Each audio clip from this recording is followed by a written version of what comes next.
Good morning, good morning, good morning, good morning.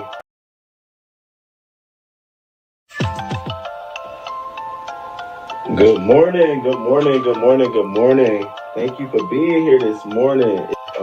Thank you for being here this morning.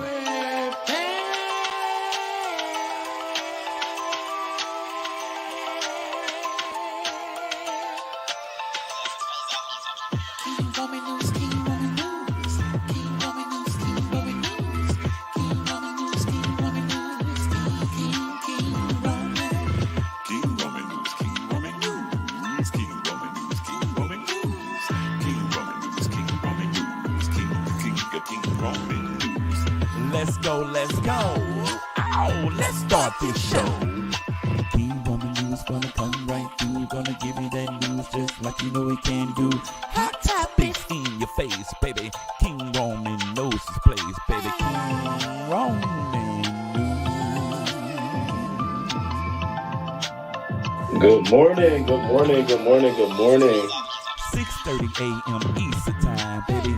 He's gonna come right on time with the news just for you. Celebrity news, politics, and local news just for you. King Roman News.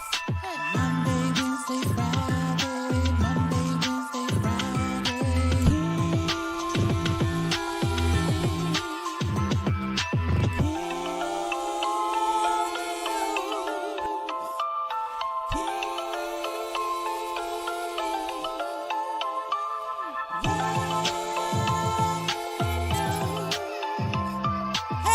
Let's go, let's go. Hey, let's start this show. King Roman News, coming just for you. King Roman News, coming just for you. 6:30 a.m. Eastern time, Monday, Wednesday, and Friday. King Roman News, King Roman News.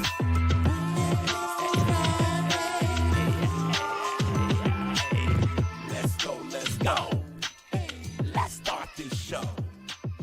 Let's go, let's go. Oh, let's start this show.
Oh, thank God for the message. I was muted. Oh my God, oh my God, oh my God, oh my God, oh my God. I am so sorry. I was going on and on and on.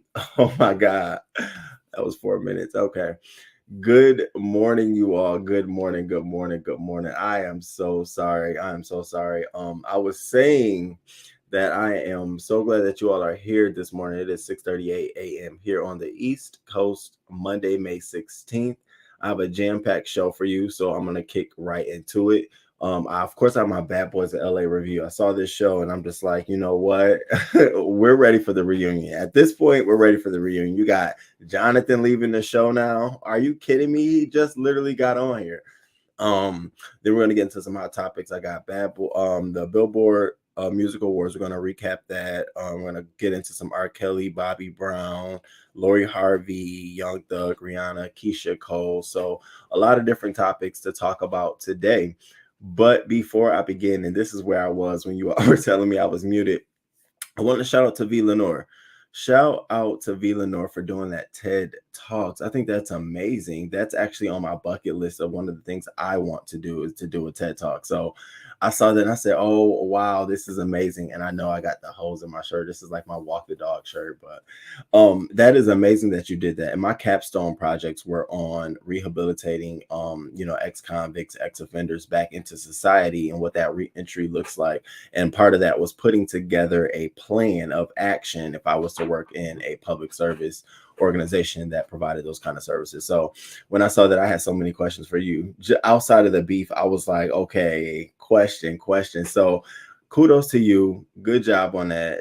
If you working with that, I would definitely have my channel on a whole different thing. Like you literally can be doing public speaking engagements and stuff like that. So I don't know if you have an agent. I don't know if that's your interest, but I definitely think you have an angle with that. There's a lot of people who would love to listen to you give that testimony. So kudos. Good morning. No one cares. Good morning. It's good to see you. Yes, you all make sure you join the channel if you have not. And show your support. I wanted to make sure I got that in there. And also follow me on Twitter or Instagram if you are a Twitterer. I am definitely. And if you are on Instagram. Good morning, Naries. Good morning, y'all. Child, I need this news. Yeah, this morning because the way my job set, I'm finna clock out and take my ass home. No, and it's only 6:30. We're going to breathe in and out. Okay, good morning, Brick Girl. Good morning. And I'm so sorry about that mute. Good morning, Black Swan B1. Hope you had a good weekend. Yeah, I'm slow in the head, but not in the heart. Not in the heart or the mind. I know. Oh, embarrassing. Embarrassing. All right. So let's get right into this. So the first thing I want to talk about is why do I keep wanting to say the bad boys? But the Billboard Music Awards. Let me know if you all can see this on your screen. I'm clicking show and it don't appear to me that it's showing. Okay, there we go. So the Billboard Music Awards, which was last night. Now, I'm going to be honest with you. I did not watch the entire show. I peeked in and then I peeked out. I took notes and then I stopped. I'm not really into the award show like I used to be anymore.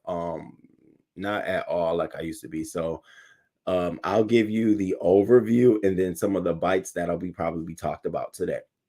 So in some of the categories that we care about, the top artist, of course, went to Drake. Out of all of these folks, I didn't really have any, wherewithal with this. I didn't care. I think he did a great job this year, as did the other artists, especially The Weeknd.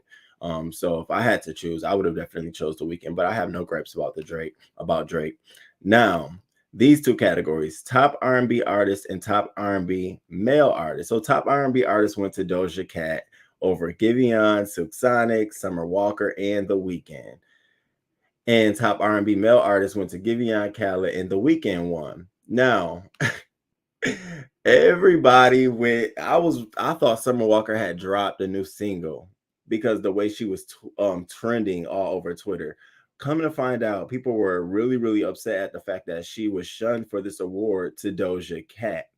And I sort of had to agree. I was like, okay. So as I tuned in more to it, I said, now what's the gripes about this?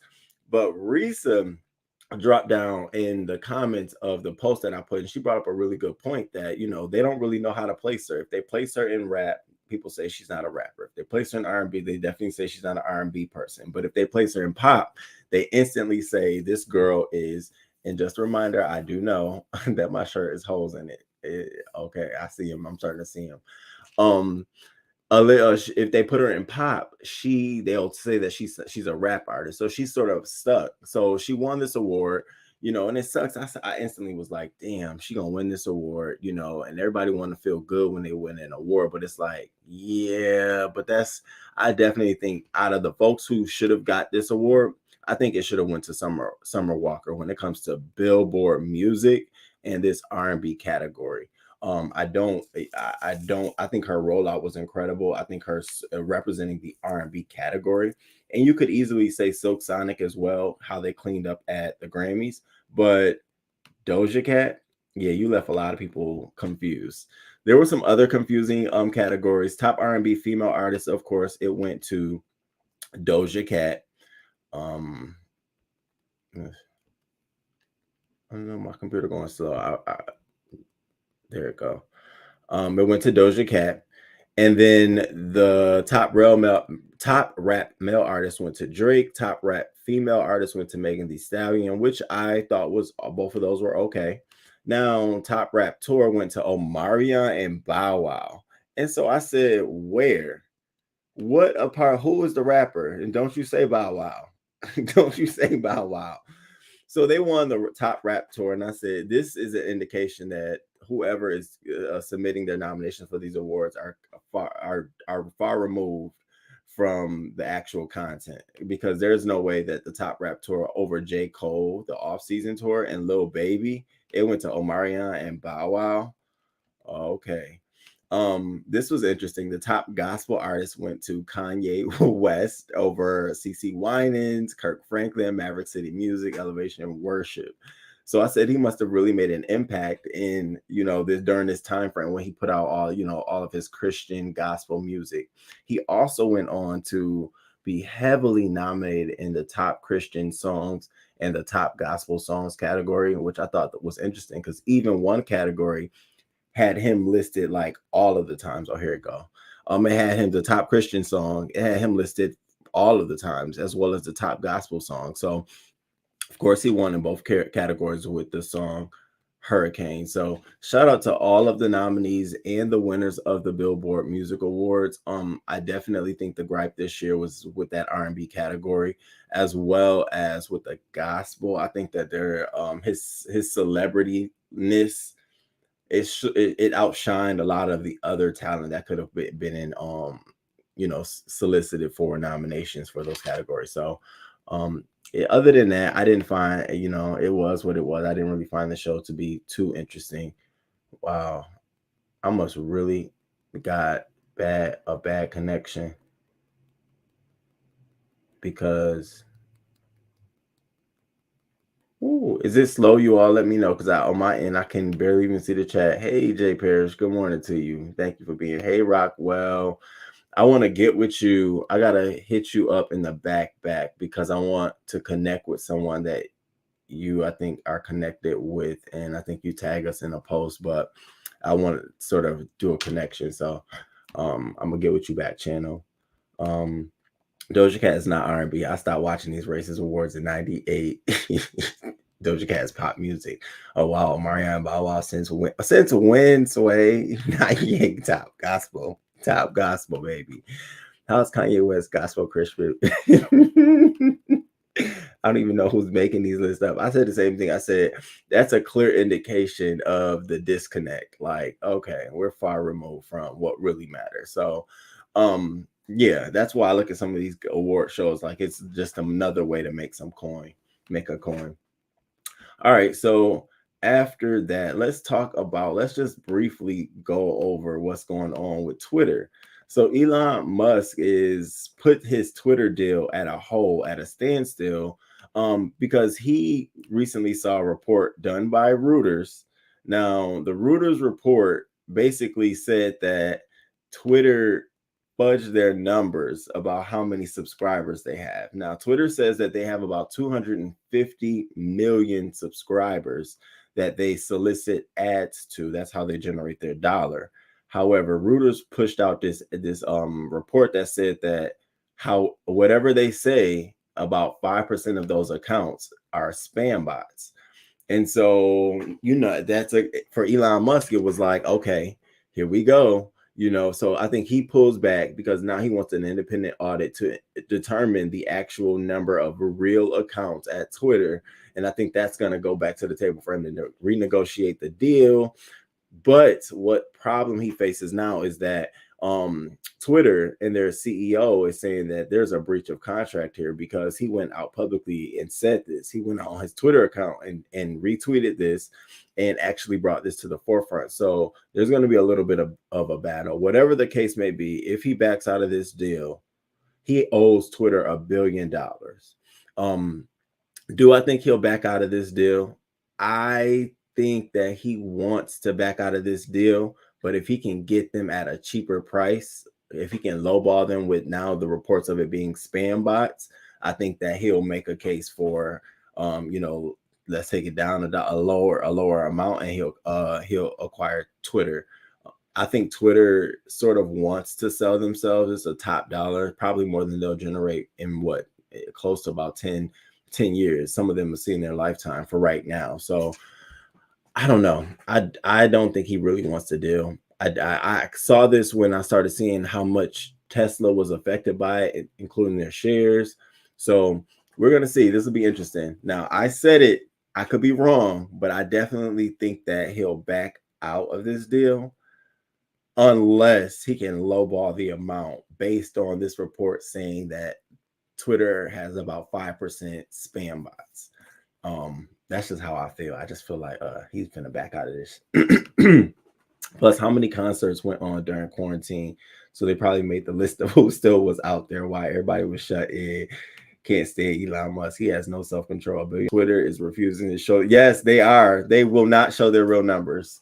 They can't. They won't, because then it becomes, how do you validate these are whether they're human or not? And that's one thing Elon wants to bring to Twitter: human authentication. And if you know anything about human authentication, that's based on human physical feature traits. So like if it's a fingerprint on your phone, if it's, face identification, if it's, something of that nature. And I think it's a great idea, but that will expose Twitter's real numbers. And I think that he's trying to get ahead of that. So I remember him leaking that out and saying, I'm like, why is he saying that? Authenticate, authenticate, authenticate. Because he's trying to let them know that, like, when I get in here, I want to see what's your actual numbers.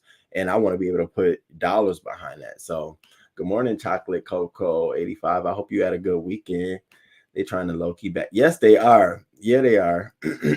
Twitter, especially now, Trump saying, I don't care if he lets me back. I don't want to go back. I'm going with the Truth Social, whatever platform he got. I think that was another sell for him to get conservatives to buy back into this platform. But I don't care what you say. Twitter is the way it is now. I think it is great for what it does, and it doesn't need to be bogged down with a bunch of hate, or conspiracy theories. QAnon theories, all of that stuff. I absolutely think, and if him saying that all of that is protected under free speech, you're gonna really have a platform that's just the hood of the internet. I mean, it's already there, but you're really gonna have it defined.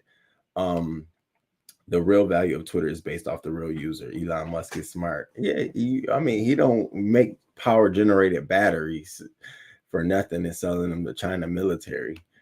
All right, so that was Elon Musk. I thought it was interesting. I wanted to make sure that we are on the same page, and we're truly watching what's going on here.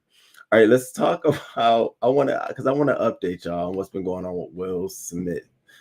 Good morning, Miss Margot. Good morning to you. I hope you had a great weekend. Hey, Cash App and bullshit. Cash Apps and bullshit. The value of Twitter will fall if Musk backs out. Free speech is that, no censorship. Well, it'll speak volumes. And I think if he backs out, the value of Twitter's stock will fall. The value of Tesla will rise because they know that now he's back in the game. And I think that Twitter will have to do some damage control, because I'm sure Elon Musk will go out there and say, we found about 10 to 20% spam bots on Twitter, because I believe it's a high number of spam bots. There's no way on any given day on trending worldwide, it's nothing but China. It's nothing but China. And sometimes I'm like, I'm not even in this part of the country. Why is this even interesting to me? You got a whole bunch of China, and then all the time, every topic, you see nothing but, at least you scroll down under the topic, you'll see China, Asian or whatever, Asian or Chinese different content. And I'm just like, wow, so I feel like there are bots.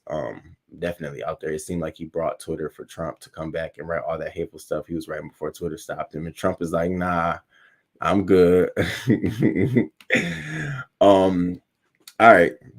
Now let's get into this Will Smith. So first, I want to talk about this crazy lady, Wanda Sykes. So Wanda Sykes is out here on her doing her comedy thing. You know, she's still doing stand-up comedy, which is great. I love to see comedians who are older do it because I think they're funny. They have a lot to say. So she's out here doing her thing, and she is running around telling people she's still traumatized, and she hopes that Will Smith gets his shit together.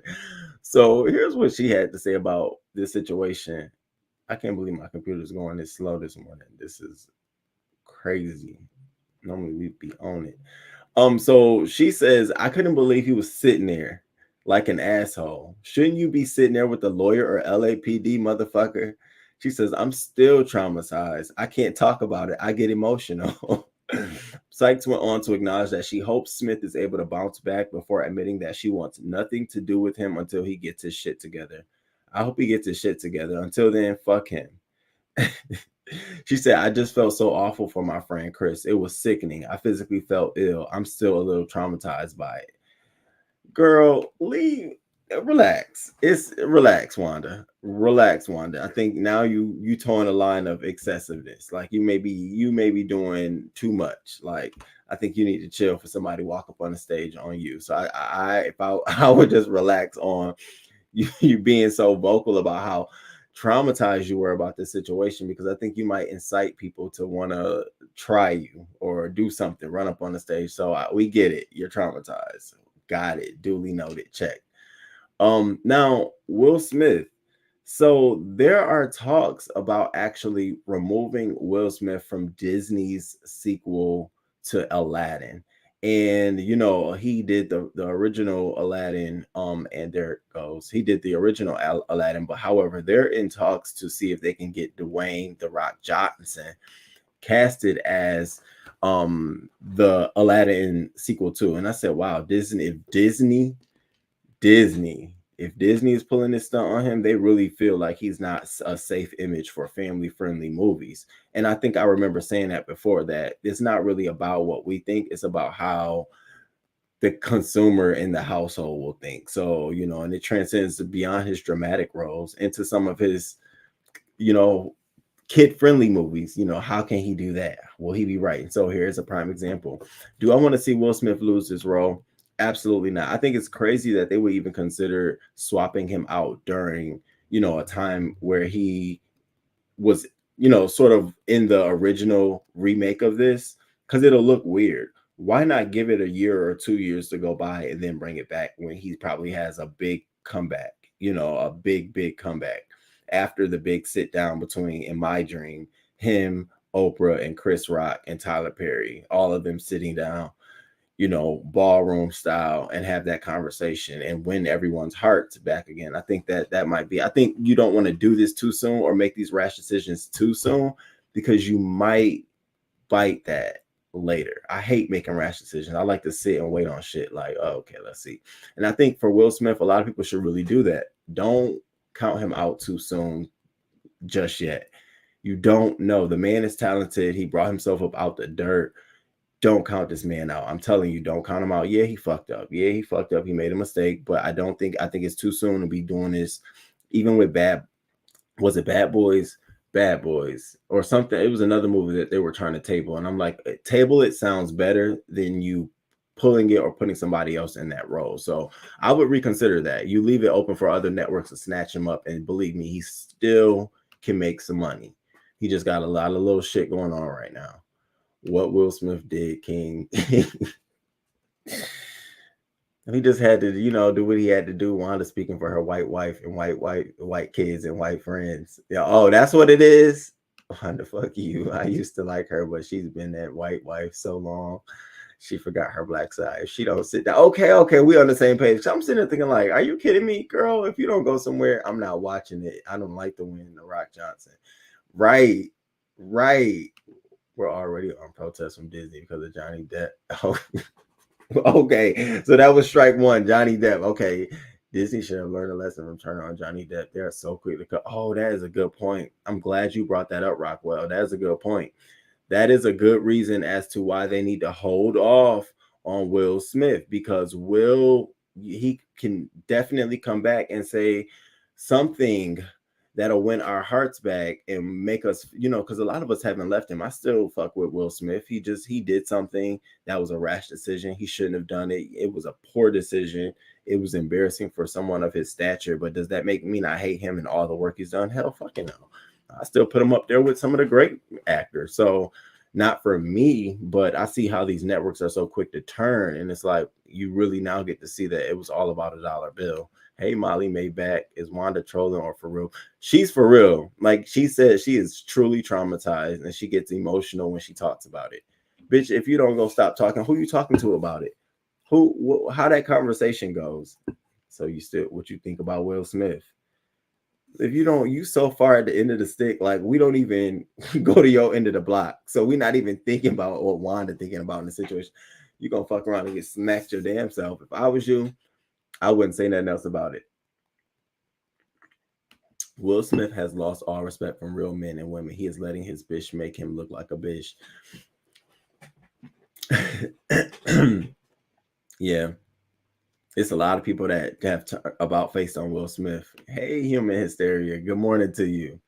Good morning. Good morning. I still love Will. He's an abused man like Johnny Depp. Yeah. And I just feel, I'm always one of those people who says when something happens to you or when you're in crisis mode, you should immediately rectify the situation. Nobody else but you. As quick as you are to come out here and make these IG stories or YouTube videos, which Will Smith does, you should have came out here and not dancing around with your wife like we from the Philly hood. That's how we get down. It should have been more about, listen, I apologize. I'm looking for Chris Rock right now backstage, because I think that would have been put out in the universe like, oh, well, he did that, and they would have had to instantly follow the story up with, but he apologized in this 2-minute video, but he did this. You didn't give us that. You gave us tears on the stage about you and not nothing about this incident. How sometimes the height of the world is on your shoulder, and you gotta do it for everybody. Yeah, great, good. We're talking about what you just did about 2 to 5 minutes ago. Can we talk about that? So I that's how I feel. And I think about that in my own life. When I fuck up or I do something, I notice it. I always, even if it's just me sending a text message like, hey, I need to talk to you whenever you are available. Because to me, that's a timestamp that I recognize the situation and I was going to correct it. Now, whether you call me back or not, in my story, I'm going to always be able to say to you, yeah, that's why I text you. I wanted to let you know right then and there what was going on, It's always good to do that because that's your own damage control. And I'm just shocked that Will didn't take that route. I'm very shocked. And I would hate to think that Jada was the one to say, hold up for red table talk. Because I heard her say out there, like, we'll talk. Yeah, she did say this. We'll talk when it's a time and a place, when we're healed, when everyone's healing. Girl, all right, Miss Jada. I like you. I ain't gonna front. I like you. So I'm not even gonna go there with you, but come on now. This is his career. I think it's larger than red table talk, to be honest with you. So I think he should have been afforded an opportunity to come out and speak. We need to start holding women like Amber and Jada Pinkett Smith accountable. Will needs a therapist, a thick therapist, a whole thick therapist. Will needs to just come out the closet and live his best Bruce Caitlyn Jenner life. Some go get Dwayne Martin. See, I'm not going to turn the conversation that way. I'm not going that way. I'm not going to do that to Will. Good morning, Nate. Thank you for being here, and I hope you had a great weekend. Hey, Jason. Good morning to you. Thank you for coming through. Good morning. Good morning. Good morning. All right, so that was Will Smith and his Aladdin, him not being partaking in this movie. And it's just so weird that they're choosing The Rock to replace him out of everyone. Like The Rock should not be the go-to person to replace Will Smith in this movie or any other casting movies in the future. I just want to go on record as saying that. Like, Will Smith has a whole different presence than The Rock does. The Rock is overly masculine to me. Almost like you smell him before he comes in the room. Will Smith to me is more subtle, more charming, and it works for both of them in their roles. If you think about it, The Rock always plays these hyper masculine characters. The Aladdin, yeah, okay, I'm here for it. I ain't got no skin in it, but I just think that don't oversaturate The Rock. He's every fucking where. Disney all over every goddamn thing. I don't. Please. Good morning, Clyde. We'll also will also apologize and explain after he completes his Deepak Chopra therapy. Yes, do you see those? I'll be watching them too. Good morning, Slim Body Benz. Happy Monday. I hope you had a good weekend. A thick therapist. I'll be using that one. Baby. No. Okay. Good morning, and everyone in here. They need to leave Will alone till they go get Roman Polanski child raping as they don't gave him Oscars and he been on the land for decades. Yeah, they gonna stick it to Will to the point where Will will begin those, those sort of entitlements that he used to have, where he could call up people and sort of throw his weight around. It's going to become to a point where he's going to be asking people for things, and the weight is going to be thrown at him. And that's a shame, because Will Smith deserves more respect than that. But again, given what he did, it diminished his character. People look at you different. Like, even I had to take a look, like, damn, you can't control yourself. I mean, you smacked him on camera. You could, at least I would have waited till I caught him. I'd have waited on the side till I caught him and smacked him. Like, you literally was like, nah, fuck that, bro. And I mean, I could see if your wife was in tears or visibly hurt by it, but just to go off of keep my wife's name out of your mouth as we're thinking about this and reflecting on the situation for a lesson. That's all I'm doing. For a lesson, it wasn't worth it. It wasn't worth it. Because you would have to sit back and look like, yeah, that's embarrassing. It's like, damn, Jada, why you even fucking look at me? If you wouldn't have not looked at me, I'd have been good. You had me going, I'd have smacked the motherfucking man. I'm losing job. You know what I mean? Like, I know they've had to have that moment. Even I have moments where I'll be like, that was ugly. That was ugly. That was a real ugly moment. Oh my God. You'd be like, I did not mean to do that. I was in CVS the other day, late at night. And I went in there and I see a police car outside, and I see the police officer female inside. Now she's on the other side, and where I'm going to like the popcorn snack aisle, and I see her walk towards me. And so I'm like, this, what, she come over here because she want to watch me? That's the first thing I said. She want to come over because she want to watch me. And the lady ended up being the sweetest woman. She comes over, and black woman, and comes over, have conversation with me. She's like, I'm trying to find a midnight snack, I'm off my shift, go home. And I'm sitting here thinking like, just that moment, you just took that and went shitty. I literally, under my breath, here she comes, and I stood there looking at her. She looked at me, and she just smiling, and she don't know I'm approaching her like, I'm not stealing nothing. I'm good. So I know they got to have those reflection moments, and he's wealthy enough to know that it's necessary to just reflect on that. The Rock is the new black man. Okay, that's where I was going. Like, so The Rock is now going to be like the new black hero? I think not. No, I'm not with that. Not at all. Blackface or not. No, I don't watch nothing The Rock is in. He said some racist things and spoke on the bed, and I can never forgive him for that. Yeah, I like The Rock here and there. I think why I don't get into him is because I used to watch wrestling with my brother, and I literally watched him glow up into this world-renowned actor, and I just can't take him serious. It's always like, nigga, do you smell what it's like? I've never lost that visual of him wrestling around on the arena. So for me, it's like, I see you glowed up all the way, but I know you still got that character in you. So good morning. Smell him before he enters the room. Yeah, those real like they just overly masculine. Like, what, bruh? Come down just 2 notches. You got enough in here for all of us. Like, please. Good morning, Sticks girls. Good to see you. It's good to see you. Roman was accepting awards via television due to the child rape charges. And here we got Will Smith. He can't even go for 10 years because he done smacked somebody on stage. No comment on smacking people on the job, baby. No comment at all. No comment at all. She throws him in the lake of fire every time we need to help Will get out the sunken place. He's so corny to me. Okay, yes, I agree. It's just like, yeah. Hey, little one, The Rock, love him. You love him?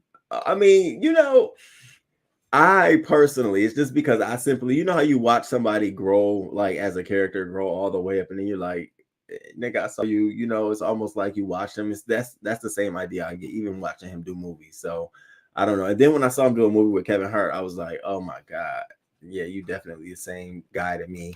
Good morning, Voodoo. Good morning. Good morning. Happy Monday. He corny, not hating, but he's not a strong black man. He spoke on the black man, called them weak, but his daddy is black, so I'm confused. Yeah, I can't wait to see him as the superhero. Okay, all right, for the Rock fan. My bad. Um, so I'm gonna stay tuned to Will Smith. Hopefully, he doesn't lose any more endorsements. And Will, you in the year of 2022, you need to do something, say something, have something happen. Don't let this year go by and you've done nothing but let a situation occur.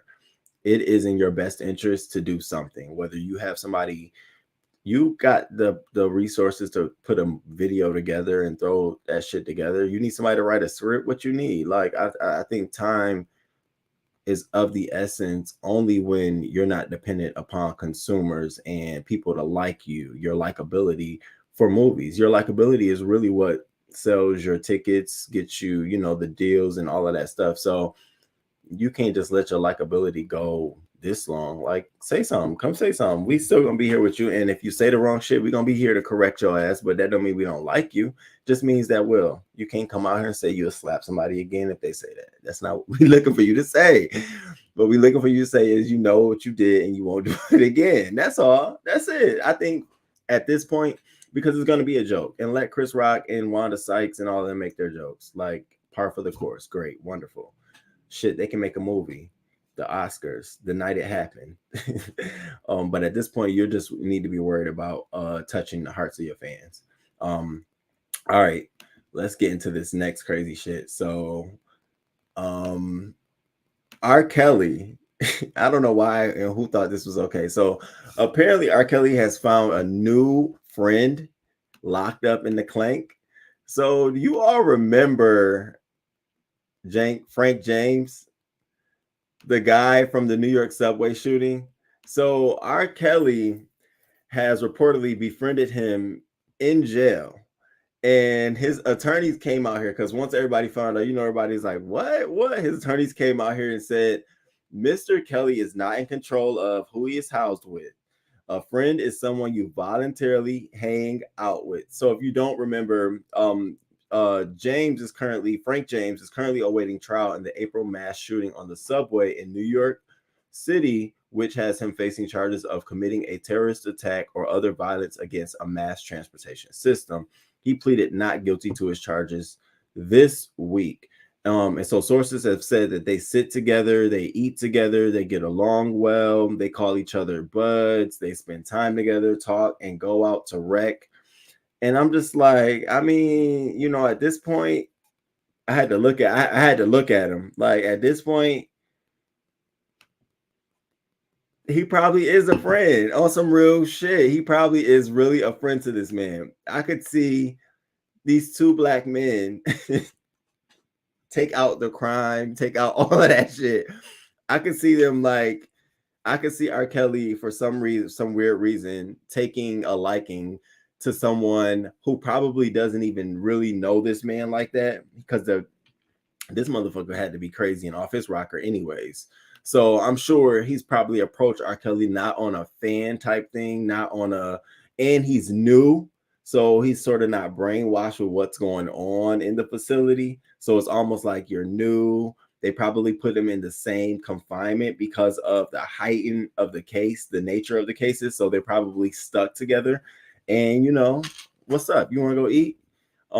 It's interesting. That's a real interesting tidbit. I'm thinking, like, okay, you know, this man just shot up people on the subway. You really want him to be with you, and you're a celebrity? Like, this nigga ain't got nothing to lose. He could risk it all and just take your ass out. But hey, for the life of me, I couldn't. I just said maybe they are just cool and kicking it.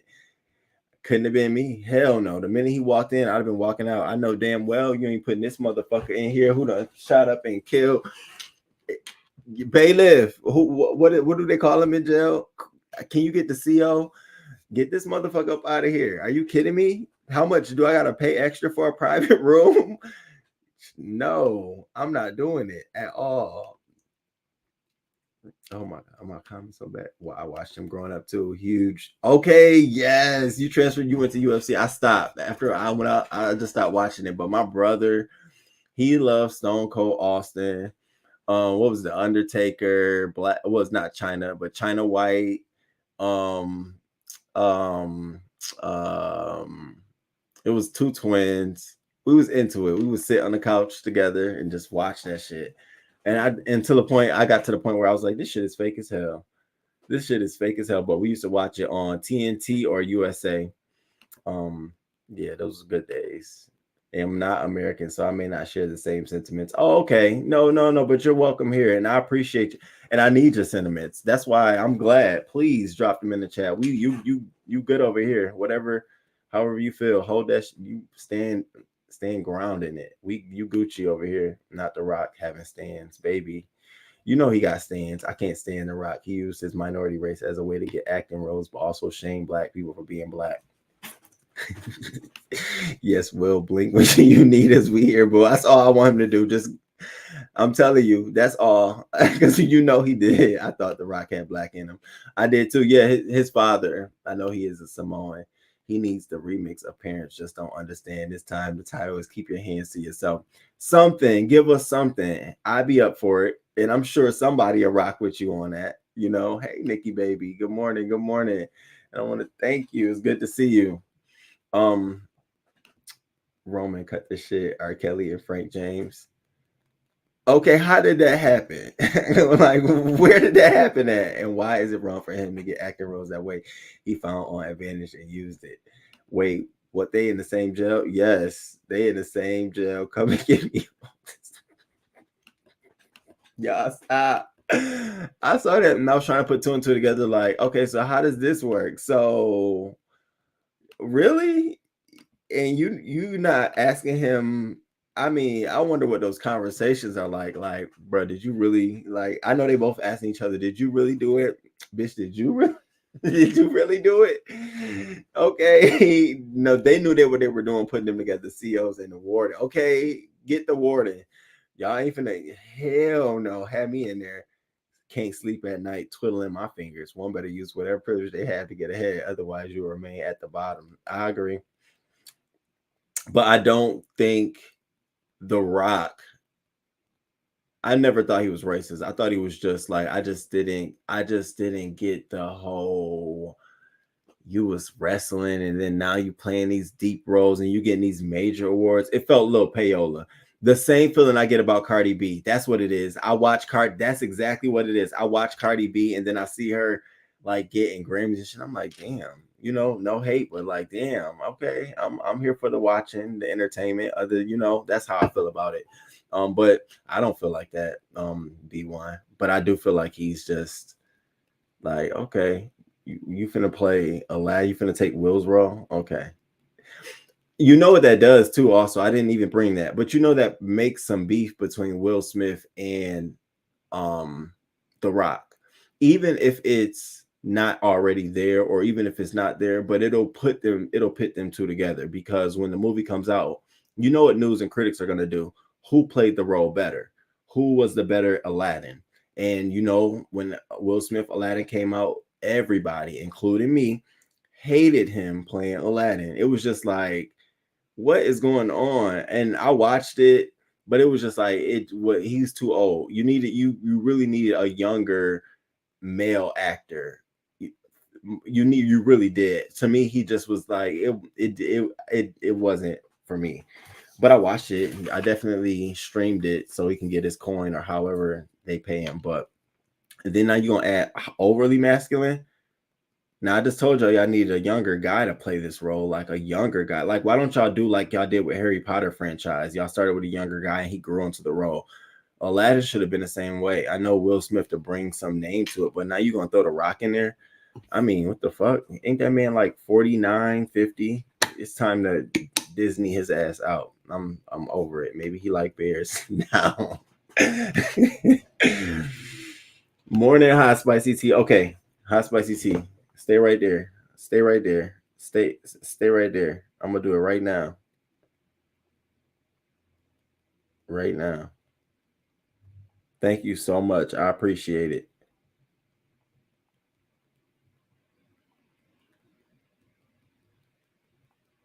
Bam. Welcome to the fam. Welcome to the fam. Welcome to the fam. Hot Spicy Tea is now a moderator. Thank you so much. Oh, y'all going. Y'all having good dialogue. As long as y'all having good dialogue, that's cool. Every time a black man like Morris Chestnut lose a role, let's thank the Rock Johnson for that. You said that. I didn't. Oh, hell no, not Frank and the R. I wonder who is the little spoon. Ugh. Ugh. Ugh. Ooh. The New York City train dude is probably considered high profile. Exactly. That's what I was thinking. So they probably put them in the same area. And then considering who all else is high profile, it's probably a lot of other ethnicities. And I'm sure for the sake of familiarity and all that good stuff. And I'm sure the guy probably said, oh, you're R. Kelly. And, you know, and they probably same age, maybe have some, you know, they go out to eat and exercise together and call each other buds. And I mean, the man just literally got there at the beginning of April. So we're talking about in a month time span, R. Kelly and this guy has become sort of best buds. And you know what? I ain't gonna lie, they need some kind of human contact. When we talk about Young Thug, we'll talk about the different side of not having a connection or not having humans in jail, having someone to talk to or during your time of confinement before, you know, the trial. Cardboard. It was really bad. I have never seen The Rock be racist. Yeah, I haven't saw him. No one can do it like Gene. I don't like Will Smith playing anything but Will Smith. Yeah, I wasn't a big fan of the Aladdin either. All right. So let's move on. So Bobby Brown. Now, here's the thing I have with Bobby Brown, because it's like, you know, how much more spicy tea is there going to be around Bobby Brown? Like, I felt like, didn't we get everything? Well, apparently we don't. So R&B legend Bobby Brown opens up about being molested by a priest in his new A&E documentary. And so before we talk about the story, I just want to share a little of the clip of his upcoming series. I'm going to watch the first 2 episodes of it just so I can see if it's something worth talking about. But I'm still of the mindset, what is there? Froze.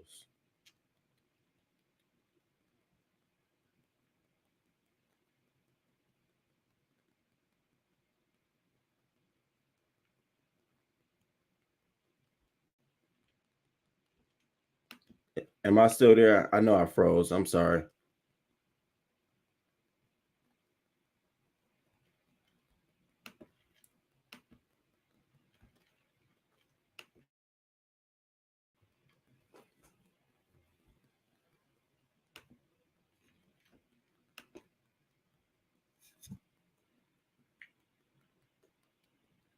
I'm not understanding why my internet.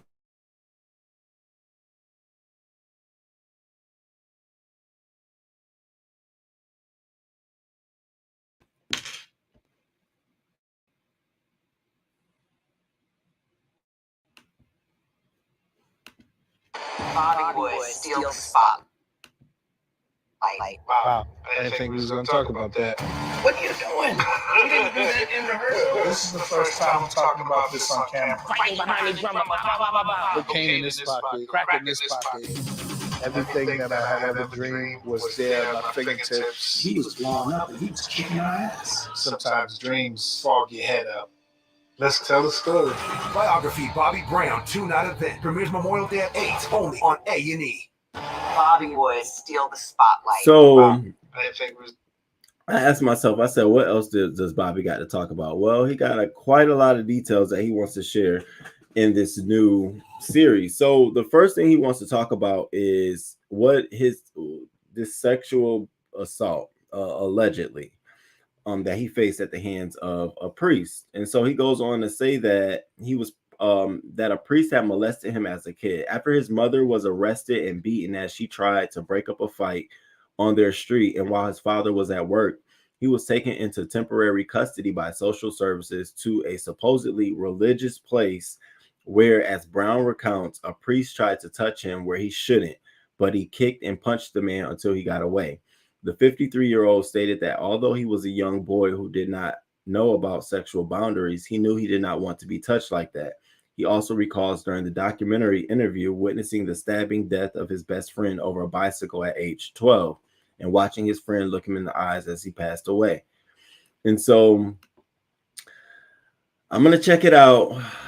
I want to be real with you all because I can be real with you all and you all will hold me to the fire. Do I feel like this is like I've not heard about him ever talking about this, and correct me if I'm wrong if you've heard about him mentioning being molested by a priest.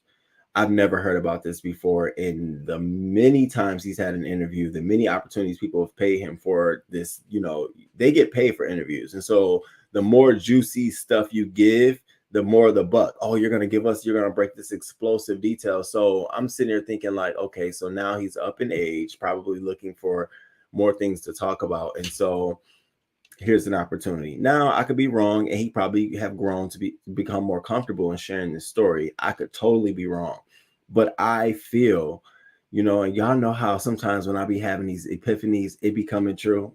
One of the greatest epiphanies I had, and I told my friend, was when I said Black China didn't have enough evidence to prove Kim or the rest of them to her, and the next fucking day, the judge dismissed Kim. And then 2 days later, the rest of the suit was dismissed. And I said, yeah, they didn't have enough evidence and stuff like that. So I feel like he gonna have his moment and share the story. I feel like this is a moment where he's trying to find something to sell this series on.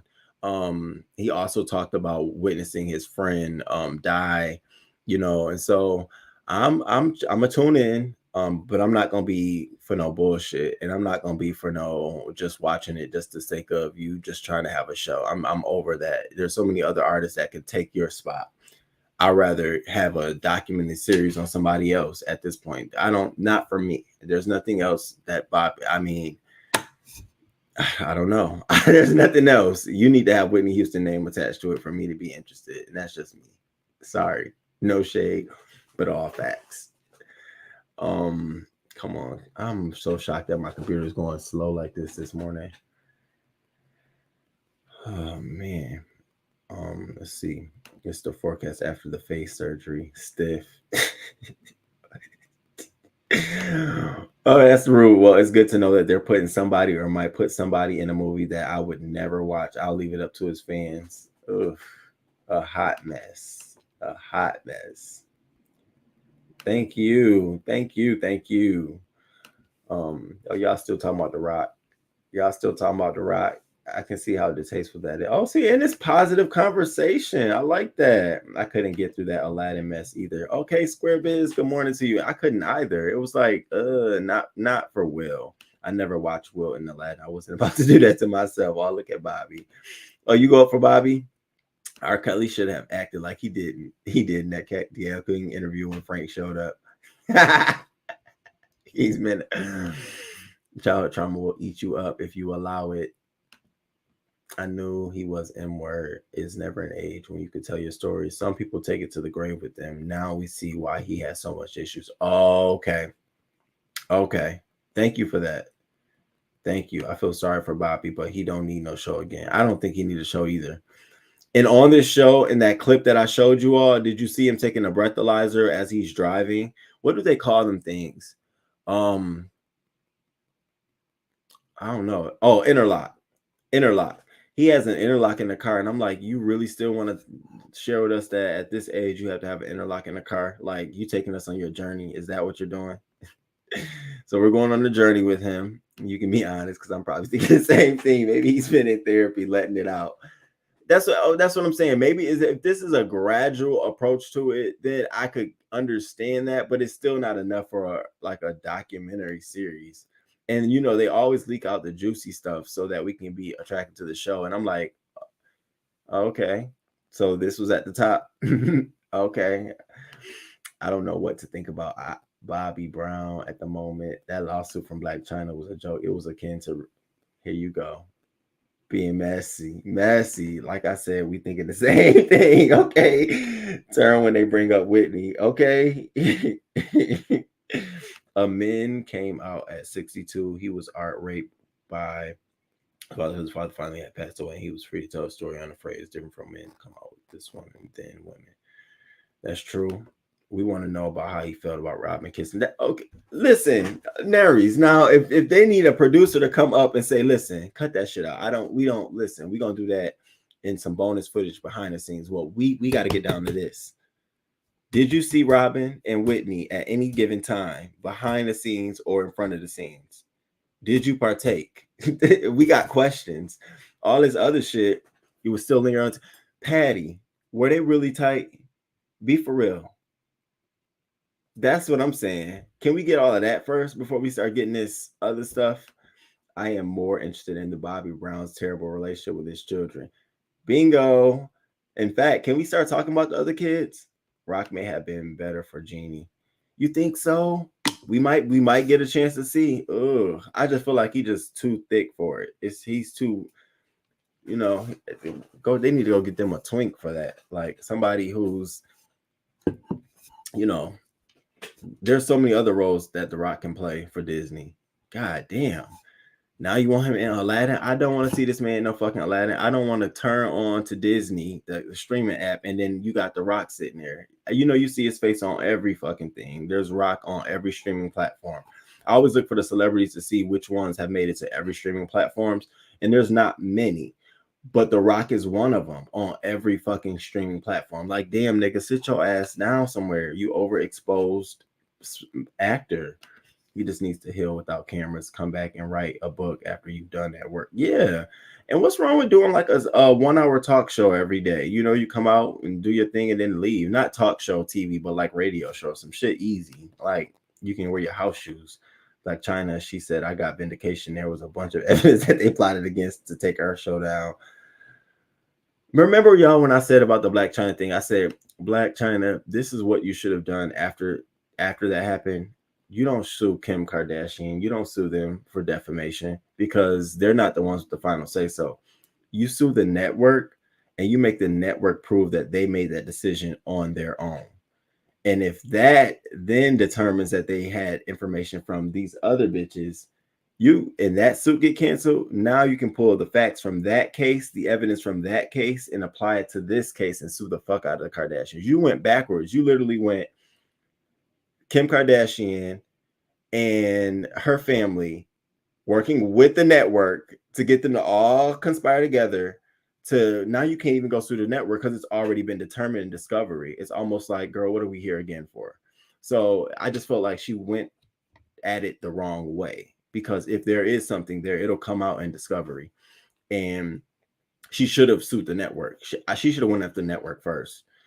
But I wanted her to be careful about that because that is a slippery slope in itself. Networks are seeing you come after them, you start being like blackballed. So it's interesting, we'll see. I want her to keep her head together though, because the stunt she been pulling, and we know today she gets the kids. Today Black China gets her kids today. So we just put our hands on her back and just hopefully today. Damn, isn't it after 3 o'clock she drops them off, picks them up from school? Because she drops them off to school at 9 a.m. today, picks them up from school at 3, and then take them back to Tyga. I'm hoping she does it at midnight. Remember, I was telling you I hope she does it at midnight, but knowing her, she probably take them back around 7. So she's literally only spending about 5 or 6 hours with her child because she pick them up in the morning, take them to school. So I hope she's just, girl, just get your kids. Go hug them babies. Hug them babies. Wrong if you slap that production table on me. I'm sorry. I'm getting tired of seeing everyone else's dysfunction. I have my own. Ain't that the truth? No, I'm good on Aladdin. When is Little Mermaid coming out? Okay, his bulky ass and some pantaloons. And okay, that's what I'm saying. I totally forgot about Robin and Whitney. That's the real tea, baby. That's what I want to know. Fuck all this other shit. Listen, we can get that on a rainy day. We can catch that at the reunion. We can do that behind the scenes. You can give us all the stories. But right now, for relevance sake, we really need to get the real tea. I can't speak on I didn't get to Will's part in Aladdin. Y'all are shady boots. Shady boots. Please don't forget. Thank you. Thank you. I have not watched any new Disney live action movie. I've seen it. Yeah, the live action, it'd be really, really weird. I still be geeked on I ain't gonna say it to show my age. Hell no, exactly. She should have went for the head of the snake and then showed everyone else who helped it. Baby, she would have had so many facts because it would have gave her so much stuff. Because once you depose a network, you're deposing and find discovery from a network. It's more than just 3 people, and you're now you have networks. So now you're getting emails. Those emails have carbon copies. People that's on those emails. Now you're getting their information. You're subpoenaing. Now you got direct people who are involved. Just to sue them and say I want their emails and their text messages. Well, that's really close because it's going to be a very small wide net you're throwing. I would have threw a big ass net. I'd have sued them bitches, that bitch, and then I'd have let them know, and I'm coming for y'all next. I just need this to help me know how far I gotta go for you hoes. And she would have had 2 cases. Now, she's waiting on, I guess she wants to appeal it. And it's like trying to let Tony play her defense. See what I'm saying? She should have really had Tony is her win. She should have really had Tony on Zeus popping for her. They could be making money right now. A badass show. Because she's just funny. She's messy. That's what people want to see. Why not? If my mom had it and she wanted to do it, I definitely would. I didn't got to be in it. I'm not involved. If there's something that I don't feel comfortable about, I'll definitely say something. But get that bag. I see Judge Mathis going to have a reality show. See? And I hear which one is a judge? Is Judge Mathis? Isn't not Judge Mathis. Somebody else has become a judge now. Is it Harvey? Judge Steve Harvey? I think somebody else is a judge. And I just was like, you know what? I stopped. No double jeopardy in that case. Period. The fuck you talking about? Dropping for the skies just to throw some shade. Hey, Usher spam. Now it's Usher spam. Usher spam. Sorry, that's off topic. Black China. No, you good. You Gucci. Black China went about the lawsuit. Ass the fuck backwards. Anybody with any given sense would have said, wait a minute, you suing them because you said that they got defamation that canceled something that the network canceled? No, baby. Go sue the network and make them prove that they did it on their own while your attorney shows that no, they were involved. Make them prove you wrong so that way you can take all of that, bottle it up in the second lawsuit against these hoes. But I just was like, yeah, the deck is low in her hands. Johnny Depp showed her how it's done. She felt a baby. Johnny Depp, didn't he? She's a part-time mama. It's so sad. Tiger has full custody. Tiger has full custody. Robert Kardashian has full custody as well. And she only gets them. She gets one Sunday and one on Monday. So she have them both on Monday. But when she pick them up from school, I'm thinking, me, I would keep them till 11:59 p.m. But knowing her and given they probably got to go to bed, she probably drops them off at 7 p.m. or 8 the latest. And it's like, wow. And you out here worried about that? Black China is doing all of this because of coins, right? Right. Good morning. Yes. But she ended up having to come out of her own pocket, pay her own attorney, unless the attorney said, I'm gonna do this, and if you win some, I get something out of it. But what kind of bullshit is that? That's crazy. What kind of shit is she forced I get to have full custody? And then, but here's the thing, little one, when she came out here, she was like, I'm doing this because she's selling all these cars because she need money because they're not helping her pay child support. Then the fathers came out here like, hold up, Sway. First of all, I pay all of their tuition and I have full custody and they live with me full time and you only see them 1 day a week. So why should I be paying child support again? She shut that shit up quick. All of this baptism stuff is for the coins. She need to clean her image to look like she found Jesus. Yes. Bobby is crazy. Remember when he said he used to leave new cars in every state? It's true. I witnessed him leave a caddy in Boston on Blue Hill Ave and catch the bus in 1988. What? That don't make no sense. That don't make no sense at all. I would have sued the mail room too. That position for everybody. The mail room, no. Yes. Judge Steve Harvey. Now, granted, he's not going to be a real judge, but for TV shows, they can, throw that judge title around because of the likeness. Because I had to look that shit up for somebody else who's playing a judge who isn't actually a judge, and he's going to be judging moral cases. He's the judge of morality. People love Steve Harvey in the industry. It's known that you call Steve Harvey for advice. Steve Harvey, and it's another woman. She's a gospel woman that you call for advice. Aside from Patti LaBelle, it's not CeCe Winans. Oh, her name is on the tip of my tongue. But all the celebrities call these folks for advice.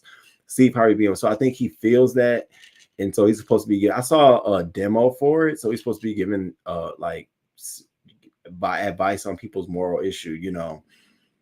You parked in my space, and now I'm gonna bump your car. Instead of going to a real court, you're going to come here to talk about it morally, and then he's going to decide who needs to do what.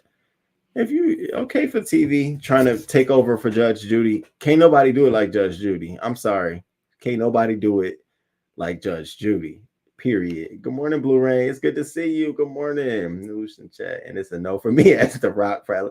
Right? Well, if you don't go sit your big thick in the calves, it's definitely a no for me. Wrong network, wrong channel.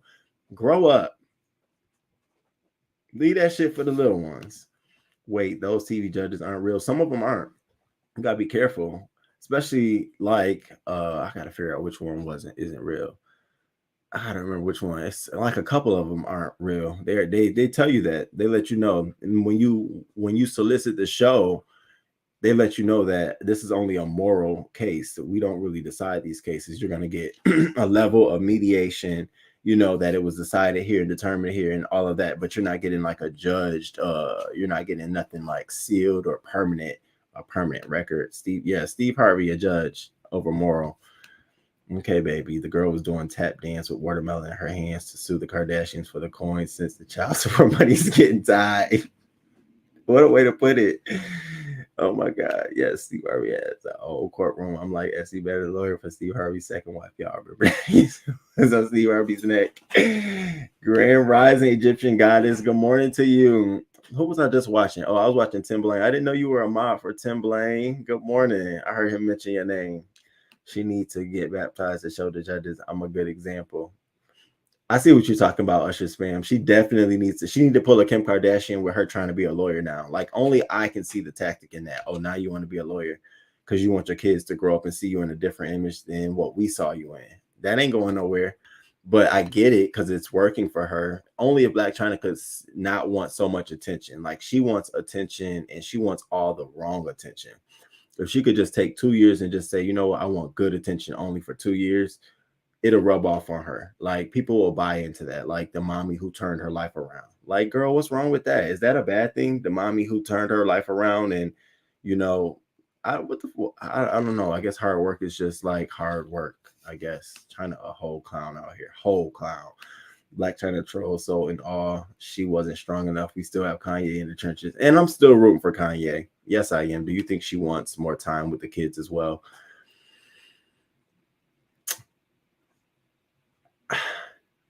I think this is what I think the agreement really is. While we joke about it, I think Blac Chyna has access to her children whenever she wants. If she wants to go out of town, she wants to take the kids, I think they're willing and they have an agreement. Yeah, you can, but I think having them have full custody allows her to claim she's working.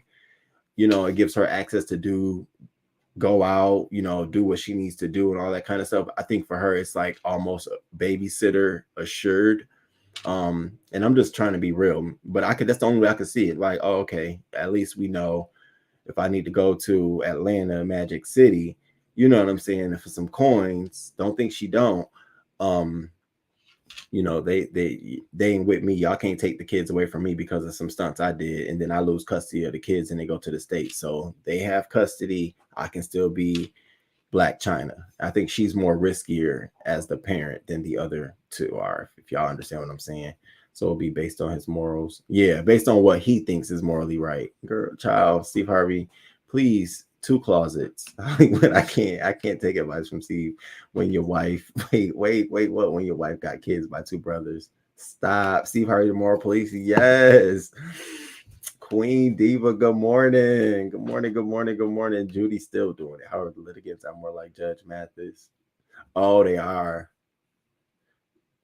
Oh, so she getting like that. Okay. So he is being hired to play God, basically. Oh, the thunderstrike that may occur, child, right? How are Steve Harvey's real biological children? That's a moral, ethical issue that should be this. We could, because we care so much about the other ones, not his, right? They gonna learn about trying to make a family of whole housewives, baby mamas, baby dad. I mean, they usually host too, but Steve Harvey is like the Rock. They all can sit at the bottom of the lake where everyone else are placed. We are all over, in other words, the ghetto. Period. Period. Steve Harvey a judge. Go ahead. His ex-wife dirty. I reckon Black China money running out. She's looking for her next hustle. The lady has no job. She said it. She said her biggest year was 2018 in a lawsuit. That's when she was on the show. She made $1 million that year. And then after that, everything has just been, ain't been the same. Steve Harvey, a judge. He did his ex-wife dirty paternity court judge. Laurel Lake is an attorney, not a judge. That makes sense. Running around talking about some Judge Laurel Lake. Only on TV can you pull some shit like that. Her adult movies all over the internet. Them babies will find out their mom was a whore. Because if they don't, someone's going to remind them. You know how many songs out here, Kim Kardashian referencing that? Like, what happened to Amber Rose or Drea? You don't see them hoeing no more. Only black baby. Drea, I definitely had a long-standing thing for Drea. Like, definitely. Wow. Drea. That's what has always, I like that little snippy attitude. I just like, shut the fuck up. Damn. And then, it's tension. That's all I saw. I was like, we can have good, passionate tension. Black China is greedy and has addiction problem that no one talks about. No, we may not talk about it, but B1, we know. Trust me. I know about the powder nose. Amber fell off because that forehead tattoo, in my opinion. And you know what? I never got into the slut walk.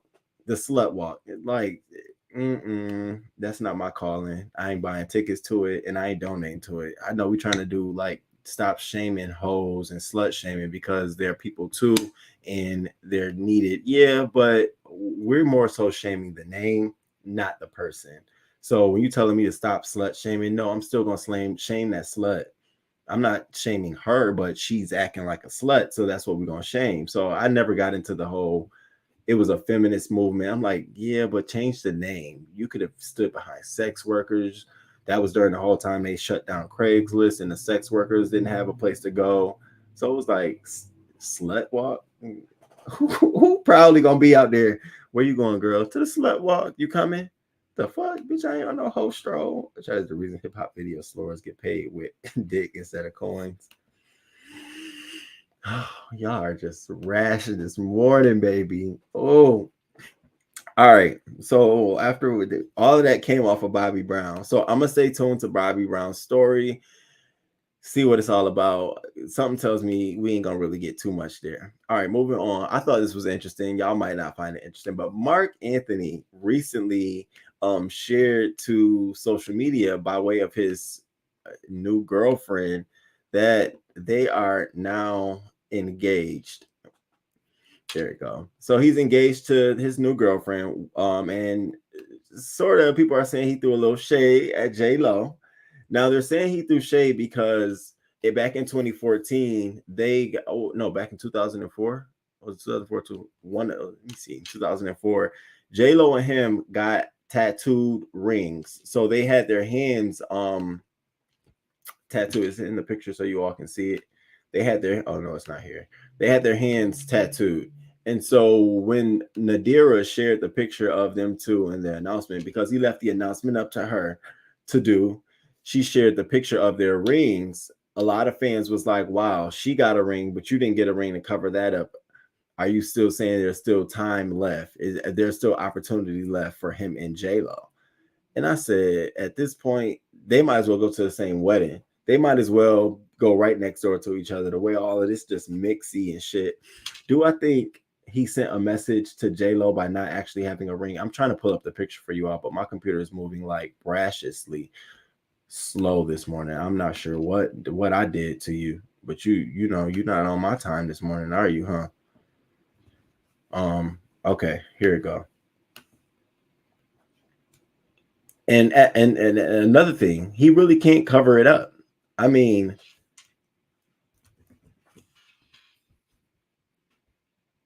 all right.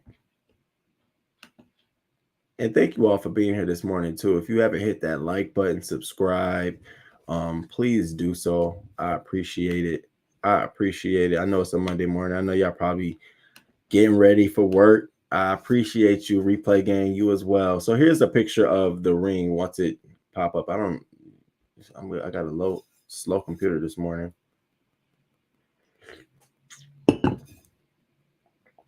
All right.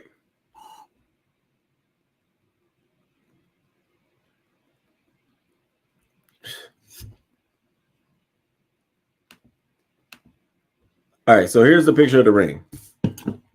So you can see her ring and you see his ring. Same tattoo that him and J-Lo had. The only difference is he covered it up. Covered it up with that little band. And he also covered up her name he had on his wrist. So everyone was like, okay, you know, is there still opportunity? Hell fucking no. It's just a cover up.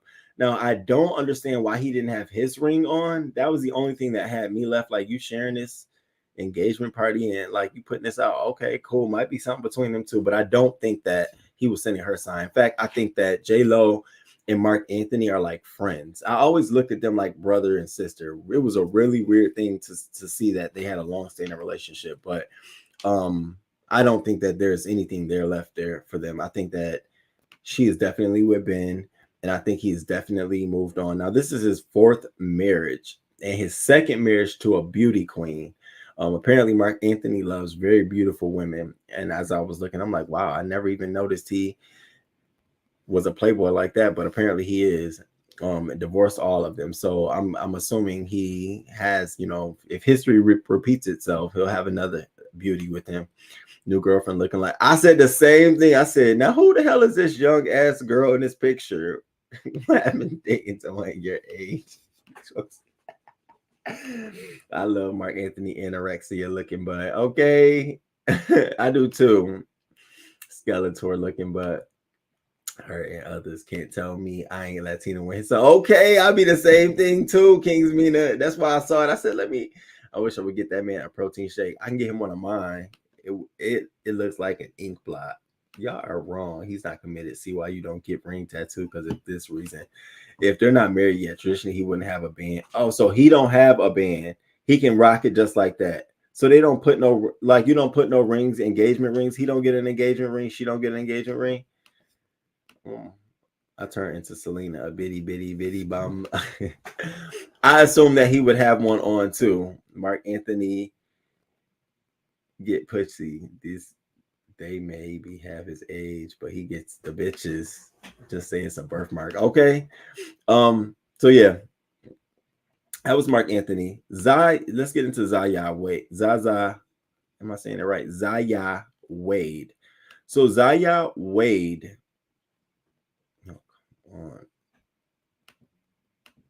Okay, here we go. So Zaya Wade sat down with Gabrielle Union for an interview for Dove.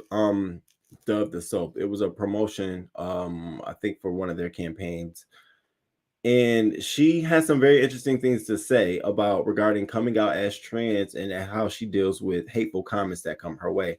And I thought it was very, very noble and very mature of her to already be sharing some of this advice. So now she's only 14 years old and she wanted to share this. And so she had an interview with her stepmom, Gabrielle Union. So what she says is, as a trans person, once I came out, there was a lot of hateful comments about how I should grow my hair out long or fit into a certain version of femininity, even though that's not true at all. That kind of advice is just trying to break you, but don't let it. So she's working with, this is what it is. She's working with Dove's self-esteem project aimed at encouraging teens to set their own beauty standards and block out toxic beauty advice often shared on social media. She said, you can be a stunner or classically beautifully person, but if your soul is rotten, you are not very beautiful at all. We try to stress character, compassion, love, acceptance, and joy that hopefully radiates from the inside out. Um, Gabrielle Union goes on to say there are a billion ways to exist because there are billions of people, and each person has the ability to decide for themselves how they want to exist in the world and how they want to move through the world. And so Zaya urges other girls and teens like her to join her in the campaign and Dove's Detox Your Feed moment.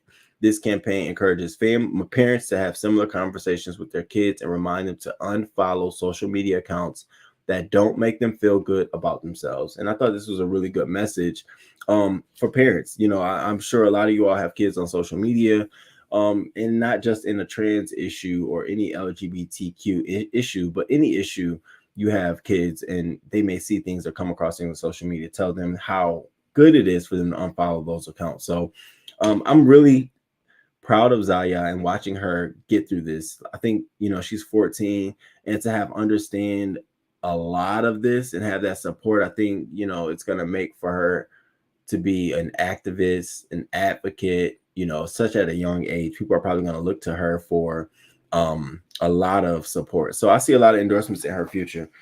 Shout out to Zaya, and I hope you keep this up. I definitely hope you keep this up. And the point she mentioned was about how she should grow her hair, you know, long hair representing being feminine, short hair, you're not feminine, you're still, you know, a boy, stuff like that. And so being able to process that and realize that that's only advice to break you down and not make you stronger. So kudos to you on that. All right, let's get into this Lori Harvey situation. So Lori Harvey shared a TikTok with her fans. I guess she got fans. I think she does have fans, but she shared a TikTok with her fans. And in this TikTok, she was talking about her relationship with Michael B. Jordan, and how, you know, during that relationship, she had gained weight. She called it relationship weight. I didn't even know that was a thing. But she also talked about how she got this weight off. And the video caused a lot of people to say, hold up, girl, you sound like anorexia over there. You eating or are you not eating? So check out this video and you tell me what you think about what she said. Now, I'll tell you, tell me what you think, what she said.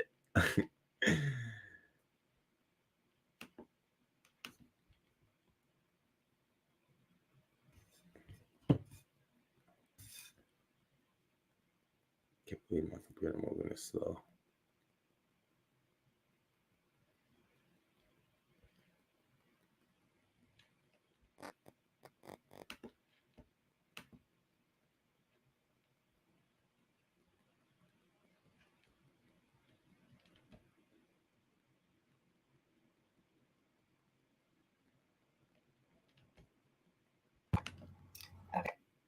Okay, so I just left my Pilates class, and I see the girls are signing up for Pilates now. Love that for you guys. But everybody's been asking like what it is I specifically did to get my body to this point. So when Mike and I got together, I gained like 15 pounds of relationship weight, and it was horrible. None of my clothes fit. It was just not okay. So I've been consistently doing Pilates for like the last year. I've done it for a few years, but I've been really consistent last year.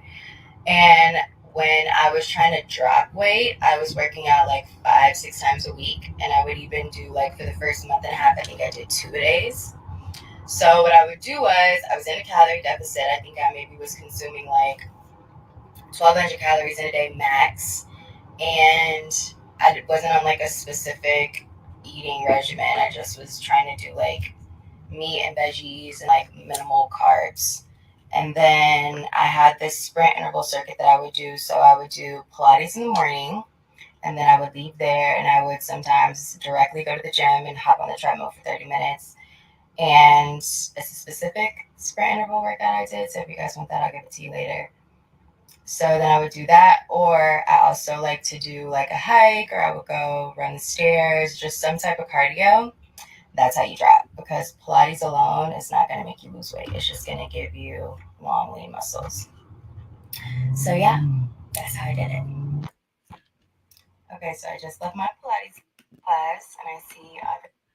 Well, they weren't here for it. So her first comment under this to all her fans was, before y'all start y'all shit, This is what she said, this is the advice that I'm giving. This is what I'm doing for me, not for anybody else. And so under her comments was, girl, are you sick? Are you hungry? Are you eating? You're giving out unhealthy advice. You should be eating more. You should be doing more.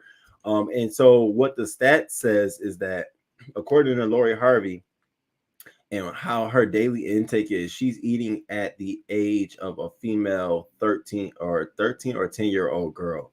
And so once this information got out, she's eating at an age of a 3-year-old girl. 3-year-old. She was consuming about 1,200 calories per day.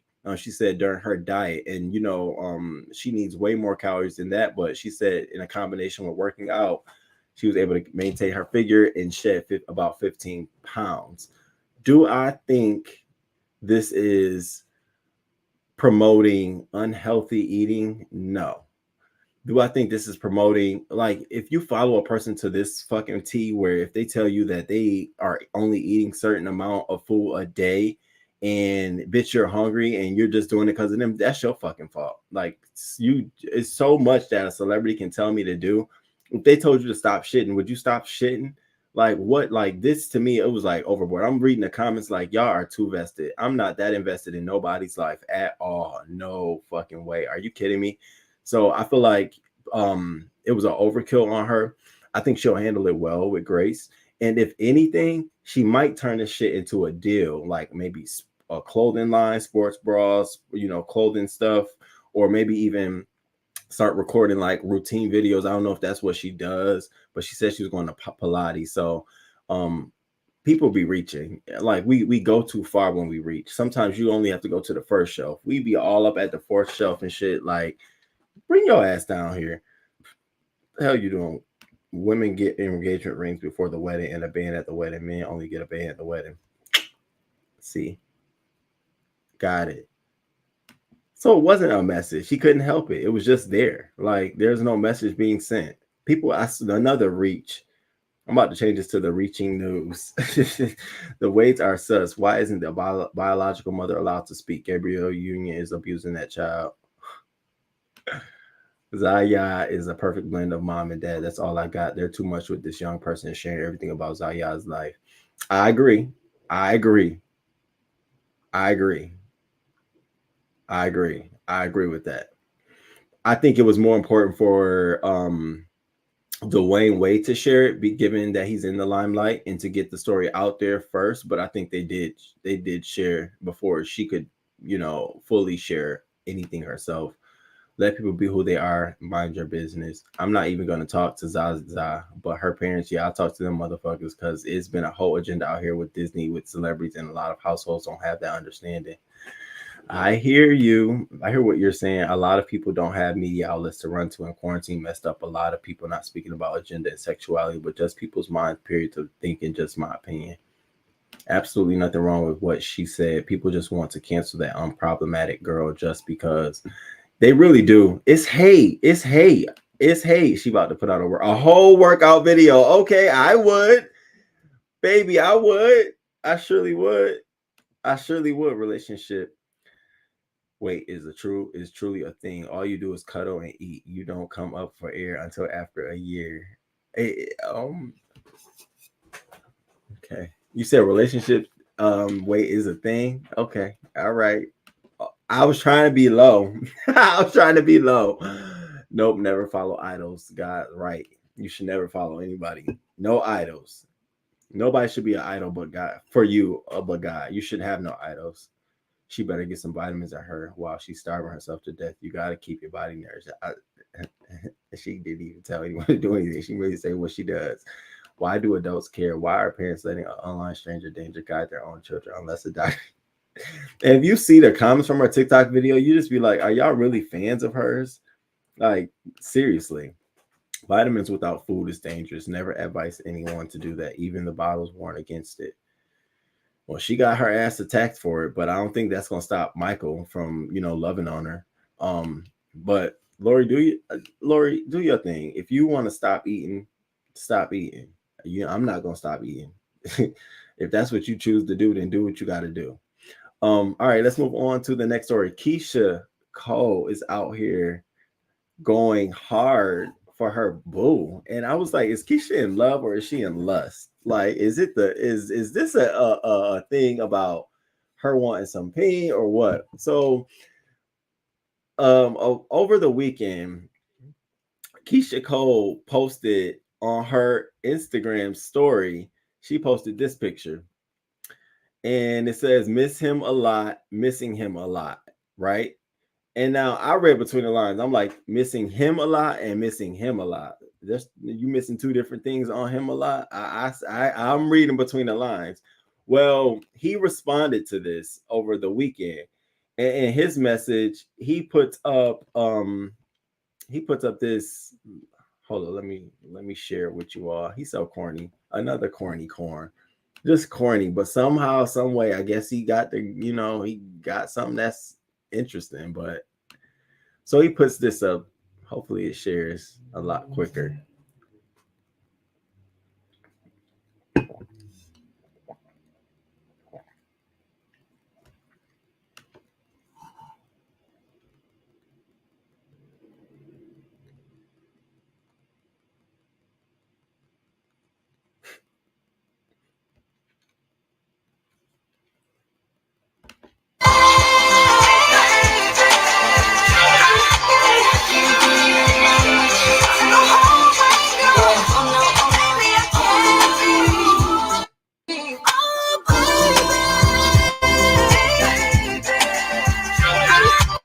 So it's a video of their song together, Antonio Brown and Keyshia Cole song together, and it's a tattoo of AB on her back, and she's dancing. Now he posted this picture before, and everybody speculated that it was Keyshia Cole, but she never confirmed it. So when she posted that, I miss him a lot, and then he posted this picture of her dancing again, which was like confirmation. But under it, he posted keeping it pimping. What did he say? He said under his picture, he said something like you ain't pimping until you hit an R&B diva. Free agent, keep pimping. And so I'm like, oh, it's smoke in the paradise. It's trouble in paradise. And so she responds to the Shade Room who posted this, and this is what she put underneath that post whenever it shows up.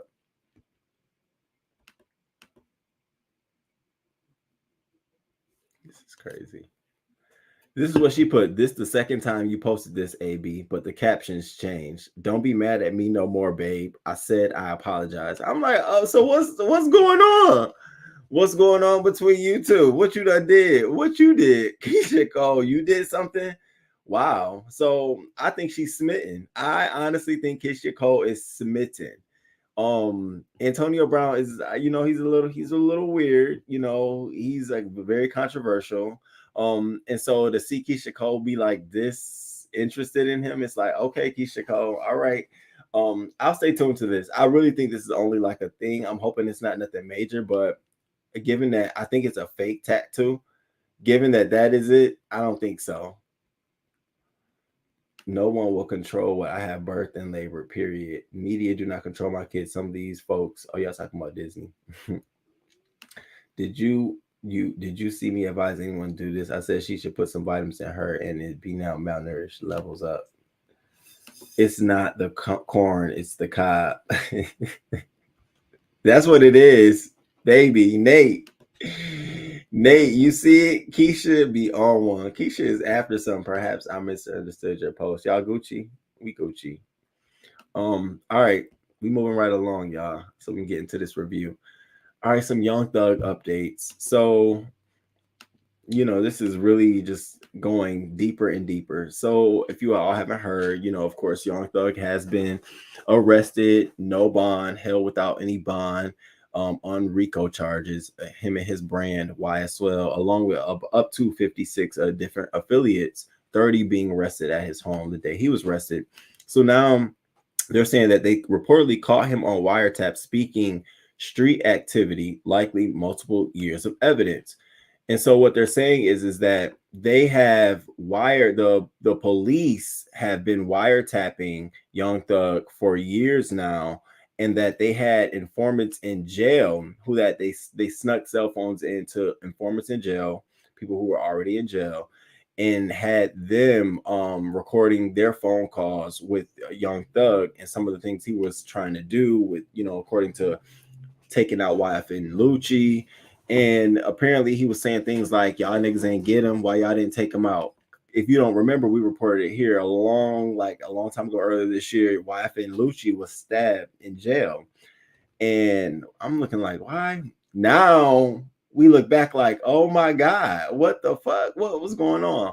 So in this 80-page RICO paperwork, they're saying that he's been investigated for multiple years on wiretap discussing street activity. And so trying to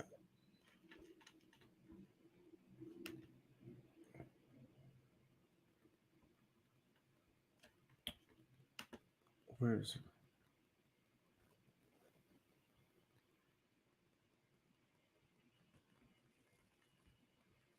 like my whole screen just left. All my little tabs just left me. Anyway, so I'm just gonna freestyle it. So apparently he was trying to concoct stuff with those the two guys in jail to go after YF and Lucci.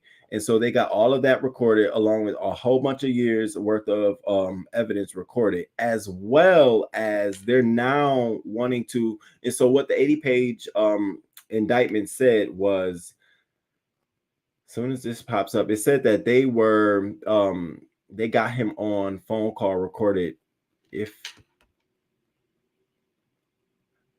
we go. So what they said is that they have these associates of YSL unlawfully committing the felony offense of conspiracy to possess a telecommunications device by an inmate while speaking over a cell phone to an incarcerated Fulton County Jail inmate, discussed a plan to fly a drone carrying cell phones beyond the guard lines to a window at the Fulton County Jail. This has just been added on 4/14/2022. And so this was him concocting to fly phones by a drone into the jail for these inmates. Like, what are you doing? What are you doing? Then they have Young Thug lawyers saying that his conditions in jail, they are horrible. They're saying that he's been locked into a confinement 24 hours a day. He doesn't have no windows. He just got a light. He got a toilet in the bathroom. He has no human contact. And remember, I said earlier we were talking about human contact with R. Kelly and Frank James. And so he's saying how, and that's why I said maybe this is why R. Kelly is just so excited to see somebody else, given that he has limited contact as well. And so he, these are inhumane. He's innocent until proven guilty. He should have better conditions. And so his attorney is appealing to the court for him to have emergency filing for him to get better conditions, either be placed in limited to low, but not completely solitary confinement. They're also considering using his lyrics, Young Thug's rap lyrics, in a criminal trial court. And now a lot of experts are saying that this is a slippery slope because there's lyrics that can be used in a lot of cases for a lot of artists across the board, country, R&B. In fact, they looked up, this one article on Variety said that they looked up about 20 songs in country music that actually have violence. For example, a song by Carrie Underwood goes on to say, I killed a man in Birmingham. I hit him with a tire iron. He did not move, and I do not give a damn. And then another song by Johnny Cash goes on to say, I shot a man in Reno just to watch him die. So legal experts saying you can draw a direct line between the use of rap lyrics in criminal proceedings and discrimination in the criminal justice system. So it's a very slippery slope. What they're saying is that he rapped lyrics in 2018 saying things like, I thought about killing you, premeditated murder. And then he also went on in another song called Young Slime, that the lyrics was saying stuff like, I done did the robbing, I done did the jacking, now I'm full rapping, and it's all my business. We know to kill the bigger cats of all kittens.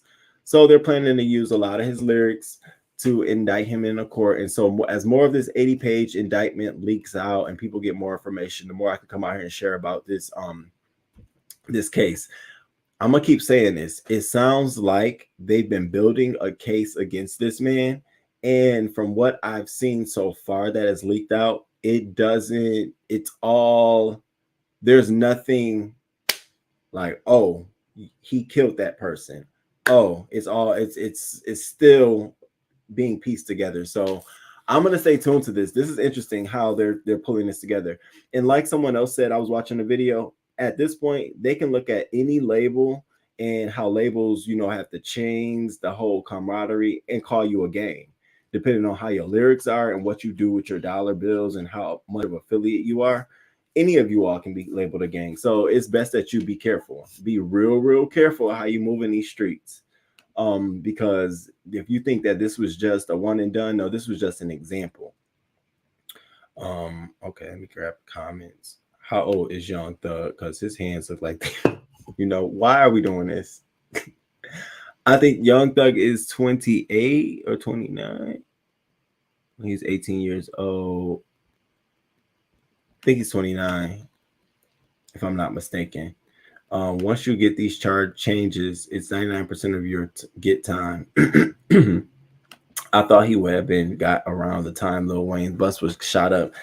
Me too. It was interesting about that. I remember that these uneducated criminals, the feds been watching 20 years ago. The feds made it public that they going after rappers under RICO charges. These idiots being gang publicly was going to end up in jail for dead. That hot pink outfit. You remember that? It's jail, it's prison. What do these people be thinking? They become famous for 15 minutes and forget how the world works. Bobby Shmurda. Okay, we saw that. The DA based the majority of the charges of the lyrics off the lyrics. These ninjas bragged about their crimes online, stated names, the lead, the feds right to them. That's a point. And D.L. Hughley said the same thing. He said, you got a name like Young Thug. Your lyrics is about shooting and killing people. They tied, they connected the dots. What do you expect?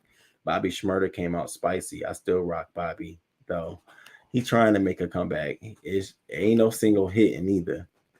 So that's the details I have of Young Thug. When I get more, I'll share them with you all. I just definitely think that this is going to be a long battle for Young Thug and YSL and Gunna. Speaking of Gunna tied up all of his loose ends before he went into jail, which is why he turned himself in Friday. He got his record label together. He got his business deals. He's getting ready to put out a video. So he was, getting all of the graphics and the images ready with that, tying over the names of his businesses to family members. He was, had a family moment. So I thought that was big of him to do. That was very smart of him to do, since he did have the time and the leeway to do so. So yeah, again, I'll stay tuned to this story. Drake talk about how he paid for assassination of Tenacity. I always listen to lyrics for shade for murders that happen. They always brag about it. It's the culture. Oh, that's deep. That's deep. Young Thug is having a whole bad year. A whole bad year. All right, let's get to this last topic. Did Rihanna have her baby or not? So over the weekend, somebody allegedly from the hospital that Rihanna was supposed to be having her baby, they leaked a tweet. They went on to Twitter, and this is what they tweeted out. Rihanna about to have her baby at the hospital I'm working at. They cleared everybody off the floor. She had a boy, y'all. And so people were like, Ree had her baby. And no more details came out about that at all. Now, the timeline in terms of her speeding up her baby shower, given that ASAP Rocky was dealing with everything that he had to do with, people thought she was going to cancel it. In fact, they still went forward with it. A lot of people speculated that was more of the reason why. Some people also speculated that that's the reason why we didn't see her much this weekend. And I was looking for pictures of her for this weekend as well. Do I think that there's some legs to this? Not right now. I don't. And even if it is, I don't think this is the way she would want her stories discussed and brought out here. And so Twitter is sort of divided. Some people thought it was cool. Other people felt like it was a violation of her HIPAA rights. Not a medical worker exposing the fact that Rihanna gave birth to a baby boy. Rihanna giving birth to a Taurus baby makes the most sense ever because she seems elegance, money, and love. And that's Taurus in a nutshell. So you had a lot of different people hoping that it was true. and some people saying that it wasn't. They're saying that, it was revealed back in April 20 of 22. She was thought to be close to giving her birth when she hosted her baby shower because she was in her third trimester. And however, that was turned out not to be true. And so they were able to have her celebration Friday, April 22nd, 2022. So people are saying Friday, May 13th was the day that she had her baby. And so we heard nothing about it. So I'll stay tuned. I don't think there's no legs to this story. Can y'all, she had the baby. She's having a baby. Can we just let her just have her period in time? Young Thug is having a baby. Exactly why I moved Dolo. Niggas will try to get you hammed up. I dug my key into the side of his pretty little soup up for a wheel drive, carved my name to his leather seats. Took it. Now, whose song is that? And you got study up on drill music. They took 80s and 90s battle rap hip hop to a whole nother level. And didn't that drill, that kind of drill you're talking about, wasn't that like, did that start in Chicago? Tires maybe next time he'll think before he cheats. Yeah, they said they're not here for gossip on baby births. They use drill music to decipher words and codes. That's why they come up with fake record labels and take some of these people down with their own words. That's very true. And it's just so interesting that out of all the people you have to indict, you want to indict Young Thug on his lyrics on songs. It's clear that y'all have been after this man for a long time. So yeah, I'm definitely gonna stay tuned to that story. I'm definitely gonna stay here for that story. All right, and that is all of the topics I wanted to talk about today. It wasn't really too much to cover. We talked about the Billboard Music Awards, and how it's so funny. Doja Cat won in the R&B category over Summer Walker. I'm hoping Summer Walker, if you do come out here, you have grace. You don't have to shake up the table. We talked about Elon Musk and his temporary hold on taking over Twitter due to the fake bot accounts. Wanda Sykes is still traumatized by the Will Smith slap, and she hopes that Will Smith get his shit together. Meanwhile, Will Smith is no longer there's a potential and possibility of him losing his role playing in the Aladdin to The Rock. R. Kelly has found a new little friend in jail by the name of Frank James, the New York City subway shooter back in April. Bobby Brown has a new series on A&E. And one of the things that we're finding out is that he was molested by a priest at a young age, as well as he saw his best friend be murdered at the age of 12. Marc Anthony is now engaged to his very young looking girl friend, and folks thought he was throwing a little shade by still showing his tattoo ring finger, but what else can he do? I mean, he got to show his hand. Zaya Wade gave us a beautiful message regarding coming out as trans and dealing with a lot of the hateful comments.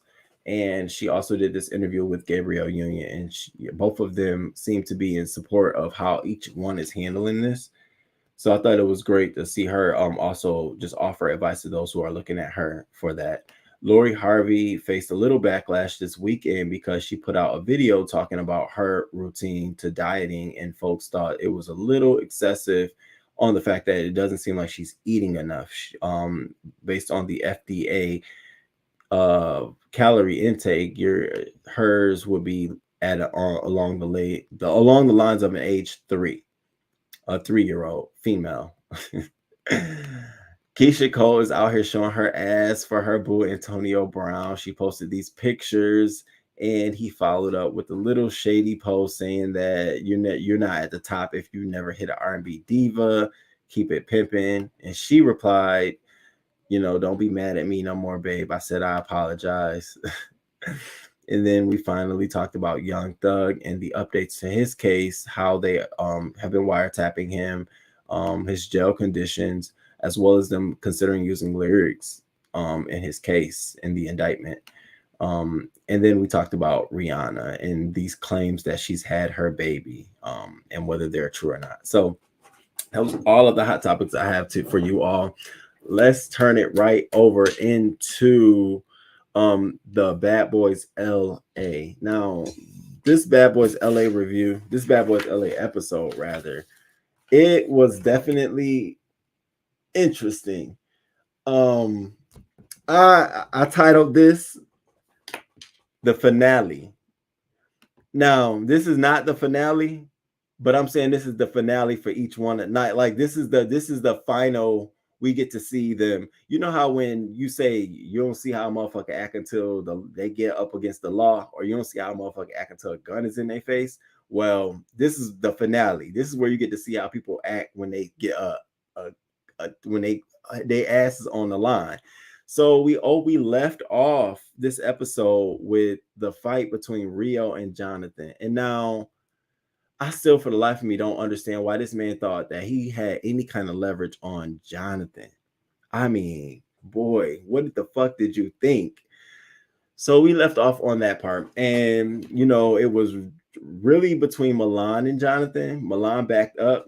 We kept looking at that. Milan backed up. And then Rio and Jonathan proceeded. So they had about 3 different fights. They had the fight upstairs, then they had another fight downstairs, and then they had a fight outside. The clip I want to talk about is the second fight. The second fight after this man just knocked your ass out upstairs. Not just any knocked out. He knocked him. Jonathan knocked Rio out. Snatched his fucking hair. And he was doing it laughing while he was doing it. Snatched this dude fucking hair out. You come downstairs and you still want to bang? I said, okay. All right. So y'all check this out. Mario that I beat up that came downstairs. And I'm like, bitch, what's up?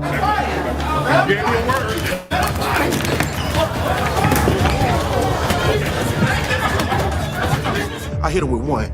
Boom! He done felt all across the room. And I had to clean him up. That's it. I got it. That's it. Grab. Back up.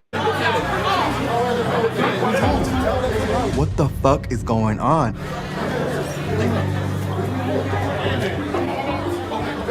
Well, we the bad boys, so as soon as shit is going good, shit's about to go crazy.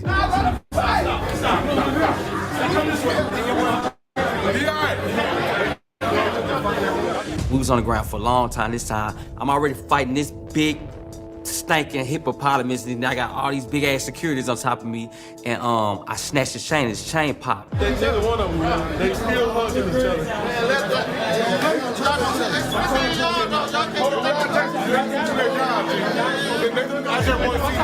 Watch out! He rushed you. He rushed. See, that ain't the shit you said earlier today. See, that ain't the shit you said earlier today, bro. So he rushed you. Get off of him. Get off of him. No, we good. Breathe, Jonathan. Breathe. Now, did y'all hear? Now, the only fucking friend that Rio had in this situation was this guy in the beard. Did you hear him sit there and try to tell him, bro, the only reason he rushed you is because of that shit you was saying, man. That shit you was saying earlier. Like somebody trying to talk sense into him. Make sure y'all listen. Make sure y'all hear that shit. I was like, where was you at? That's how I know that Milan and him can't be real friends. Y'all can't be real friends in real life, and your buddy is getting his ass beat like this, and you are nowhere to be found. You're vain as fuck. Like, you definitely was trying to protect your look and your brand. And as we go on throughout this show, we get to see how you really look when you up against that fucking fire. Like this, like how you really look, like when it's the finale, like when it's time to meet up, we see how you really look. Now, granted, Rio, at least the nigga stood up. At least he went to toe. At least he was willing to fight. But again, you added yourself to the carry-on list. How many times you got to get your ass beat to know that you can't fucking fight? Like, you probably can fight, but this ain't the battle for you. Not this dude. This dude is tearing you apart. This dude is tearing him apart. Now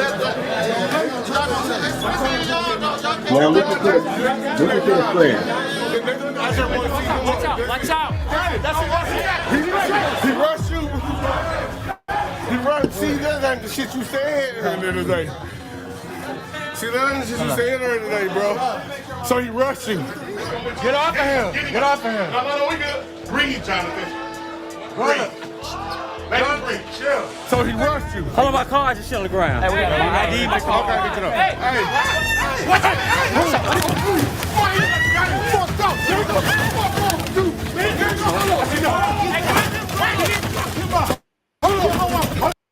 Now, this is the only time we saw a friend jump in on behalf of Rio, which was the dude in the cap hat. And so my thought was, that's your real friend, because that's the reaction of any fucking body and their friend getting tossed around like this. You're gonna be right there. You saw no fucking Milan, which is fucking pathetic. Like, dog, you was trying to fight everybody this whole season.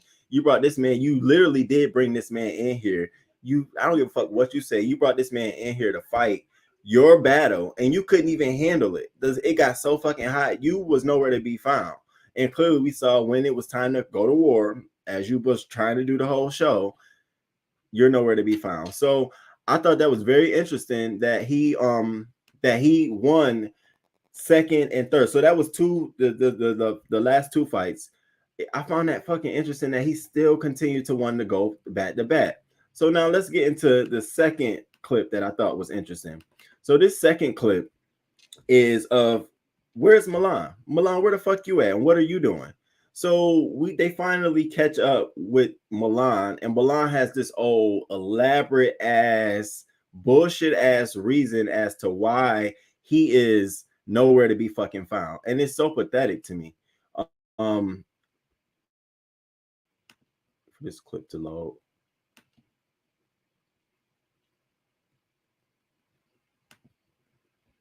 Watching this guy Jonathan fighting over a room that I've been in is crazy, because I wasn't even gonna fight for this motherfucking room.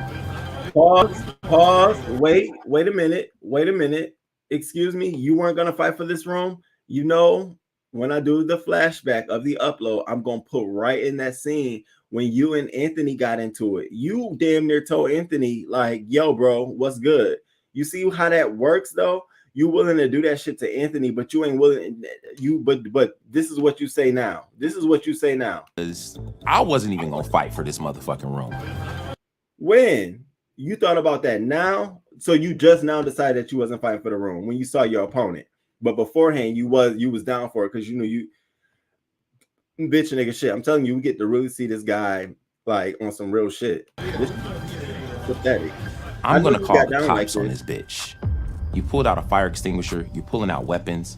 You got to get the fuck up out of this house. And I mean the fuck ASAP. Let me go to my room real quick. He got to get the fuck up out of this house. That's the same way people was thinking about you and how you was getting down. So I'm sitting here confused, like, why he got to get the fuck up out the house? Oh, you mad because you didn't win a fight? You and your boy got your ass handed to you. No, I'm not seeing it. I'm just not seeing it from Milan past this episode in terms of him trying to pull some kind of weight anywhere. Like, bro, you don't get no more fucking leeway at all. You literally brought somebody into this house who got their ass whooped, and then now you're trying to play moral fucking detective, the moral cop. Now you all of a sudden you high and mighty. No. Like I fucking said, if you'd have came in a house that way, it would make sense to see you this way. But you came in a house on some, I got the biggest room, I'm the king of the bad boy house, all of this shit. So when they start adding people to this mix, it seems like that's becoming a little choppy. Oh, now you don't really care about the room, but you did, and now you don't. Milan, what the fuck are we doing? Like, let's cut the bullshit. Like, let's cut it already. I already see what's going on. This was supposed to be a stunt for you. This was supposed to be your opportunity to prove that you like this big nigga. And you didn't really see you did not see this shit coming. So then let's check this fake scene out. So Milan and Jonathan actually decide to talk. This shit was so fake as hell because you can tell that Milan is so fucking scared and terrified. He did not want to talk to him. And then my leg being fucked up, it kind of drags me back down to the spirit of This is why I was ready to go. Okay. The real police are out front. They gonna come. I don't even know what you got going on. I'm like trying you to just talk came to up here with somebody and I'm thought that was I'm trying to talk to you and tell we not you just tried fighting. to, but your I'm people came asking up you. here and That shit was ridiculous. But I that asked was you not to do that. Y'all can talk. Let me and Jonathan Y'all can talk. Y'all can talk. I asked you not. Oh, you yelling? Bro, we talking. You're yelling. You're not just talking. You're yelling. Bitch, you scary. Bitch, you fake. Now, listen to what Jonathan says about Milan. I think this is so fucking true. I think everything he's about to say is so true, and it's what I've been saying. Bitch, you make believe. You do this shit for TV. Y'all just go talk. Y'all talk. Come on. No, it's good. No. Trey. I'm not. No, that's what I'm saying. Jonathan, he ain't gonna do that. I know. It's one on one. Go ahead. Jonathan, let's go in here and talk, bro. I'll go in there first and I'll walk out. Come on. And I'm gonna walk out while y'all in here. Come on. Go. Just come on. Go ahead, mother. I'm in here. Come on. I'm in here. Come on. And I'm gonna walk out and talk about this shit. Hold on. I got you. Let him have a moment. If that wasn't some scary ass bullshit, are you kidding me? Anybody else you willing to pull to the side, step in the room, talk to him? Now you on some, you go first? Like, what kind of shit is that? Milan, this is definitely showing your fucking cards. Now, I have to say this. You have to know that Jonathan does know he's already sized up his opponent. He knows that he can give Milan the business. He knows that. If there was a bigger nigger, a bigger like dude than like Milan, than Jonathan would be moving a little bit different too. There's always somebody that can make your ass move a little bit different, shake your ass up. So unfortunately for Jonathan, Milan is not that. Milan is not that at all. In fact, Rio wasn't that either. So I think that Milan is like shit, and Jonathan's like, I'm with the shits, nigga. It's so interesting though, because you also, as this is going, you get to hear Milan say things that are reflective of behind the scenes, like, oh, this is set up. Oh, y'all know what y'all did. Oh, how did this happen like this? And I kept taking note of that, like, yeah, all of this shit was, you thought you was good in the house and you thought this was set to make you look good, but Zeus and Natalie Nunn are running a show, and it's not just built off of Milan. If you thought Andrew Caldwell was going to be the only dude on this show getting to work, no, nigga, you are equally a part of that too. So now we get to the next day, and then another fight kicks off. Now this fight is a little bit more deadly than the other fight because it involved a weapon. And it's just so funny how it all kicks off. We don't really get to see who came anywhere. All of the footage we got from this fight allegedly came from a camera phone. And you'll get to see how this plays out. Now, the interesting part of this is that Milan says if he'd have known that this was going on, he would have came downstairs. When? You'd have came downstairs the next day or after a couple hours? Because you wasn't, now you talking tough like you're going to do something. You didn't do that the other day when your friend was getting scraped on the ground. So now all of a sudden you tough. Y'all get into this clip. Crazy fool. So I had a long night. Before I can even lay down, I hear a whole bunch of thumping, chairs all over the place. So I went to the balcony to see what was going on. I whipped out my camera phone. Next thing you know, I see Jonathan chasing this nigga around with a chair. This is the same dude that he was fighting at the party yesterday. Are you fucking crazy? He came here and bust his head open with a fucking chair with 5 of his friends. Rio tells me Jonathan just attacked me with a chair.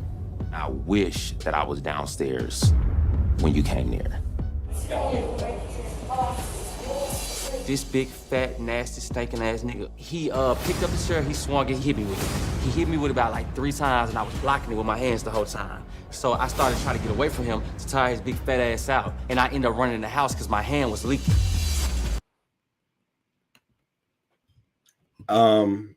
No. I'm sorry. This part right here, y'all. This part right here is killing me. I couldn't get past Milan. Rio tells me Jonathan just attacked me with a chair. I wish that I was downstairs when you came there. Do y'all see this shit? you wish you was downstairs, but you didn't do nothing the next day. It's hard for me to believe that if you was downstairs, you'd have done something. Like, what would you have done, Milan? What would you have done in that moment? Called the police? Like, to me, I just feel like the old fakeness of it all, bro. Like, you might as well let that shit go. We see you. We already see you. Now, does this make me want a dildo of him? Hell no.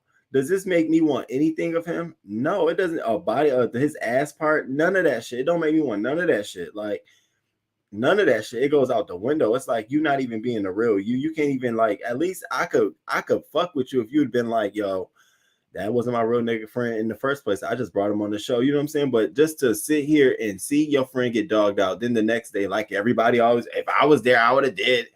Bitch, you was there. What you mean? You were there. You were in the room. You were literally foot in. And then now you all of a sudden, now if somebody fuck out, you will get, like, you're the friend that needs this ass whooped by his friend. Rio has every right to fuck you up too. He should have swung off on your ass. You brought him into this shit. I remember the fucking phone call you made to him when you said, some shit going on in this house that, you know what I'm saying? And I don't know if these niggas try to jump me or something. So come. Okay, that implies that you got a guy that's about to come help fight for you. Fight for you or with you. Fight with you. Like, he gonna be down with you. And just to come to find out that he getting his ass whooped. This nigga getting Molly whooped. I mean, he literally came to the show and got his ass whooped. We already looked at him like, the fuck you finna do? And we saw get them damn locked, them dreads pulled the fuck out. That shit was crazy to me. It's pathetic. It's pitiful to me.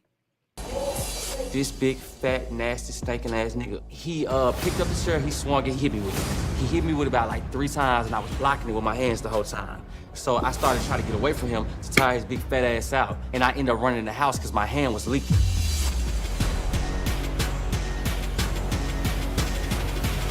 It was a coincidence that I was outside by myself, and they pulled up.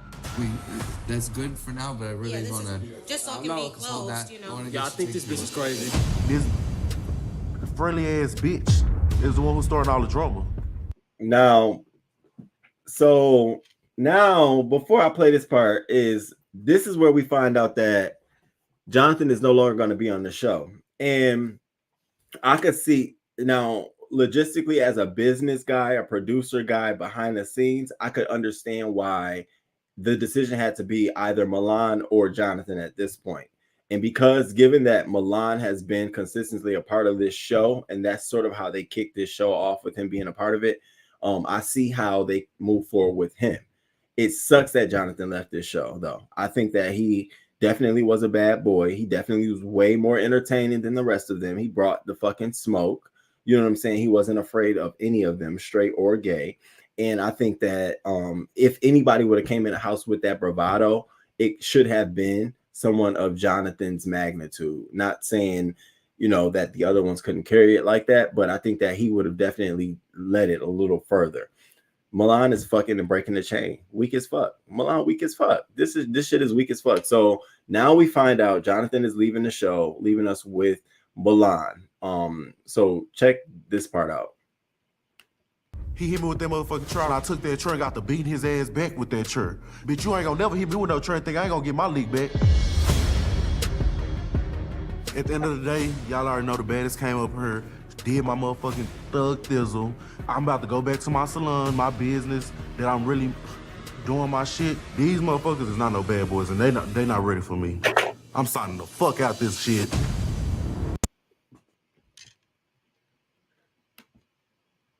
So he's out off of that. Now, do you think they wanted to get rid of him? I don't think they wanted to get rid of him, but I think they were faced with a choice between Milan and him, given that we already know that Milan said on camera multiple times, I'm not going to fight. I'm not going to fight. I'm not going to fight. So I already knew since he's not going to fight and these two have tension and he is not leaving that room, they already made a decision. Granted, he stayed in the hotel 2 nights. He stayed in the hotel last night that he went to the hotel. He pulled back up to the house and he stayed in the hotel the first night. So he never really made it to the fucking room. They never really was going to give that room to him. They just wanted him to come in and cause drama. My thing is, why not have had all of that at the onset and then let us get, why build our affection or our affinity towards this character and now he's fucking gone. Like now we have this stain of this character. We'll always say you wasn't saying that shit to Jonathan, to Milan, and Jonathan is gone. So I think they wasted a good person that could have been on this show.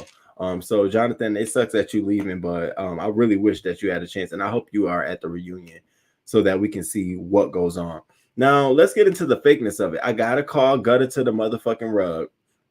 So now the big drama is gonna be who called Jonathan and told Jonathan that there's no security at the house so he can pull up with his friends and hit him Rio with a chair. Who was the one? Because nobody else knew.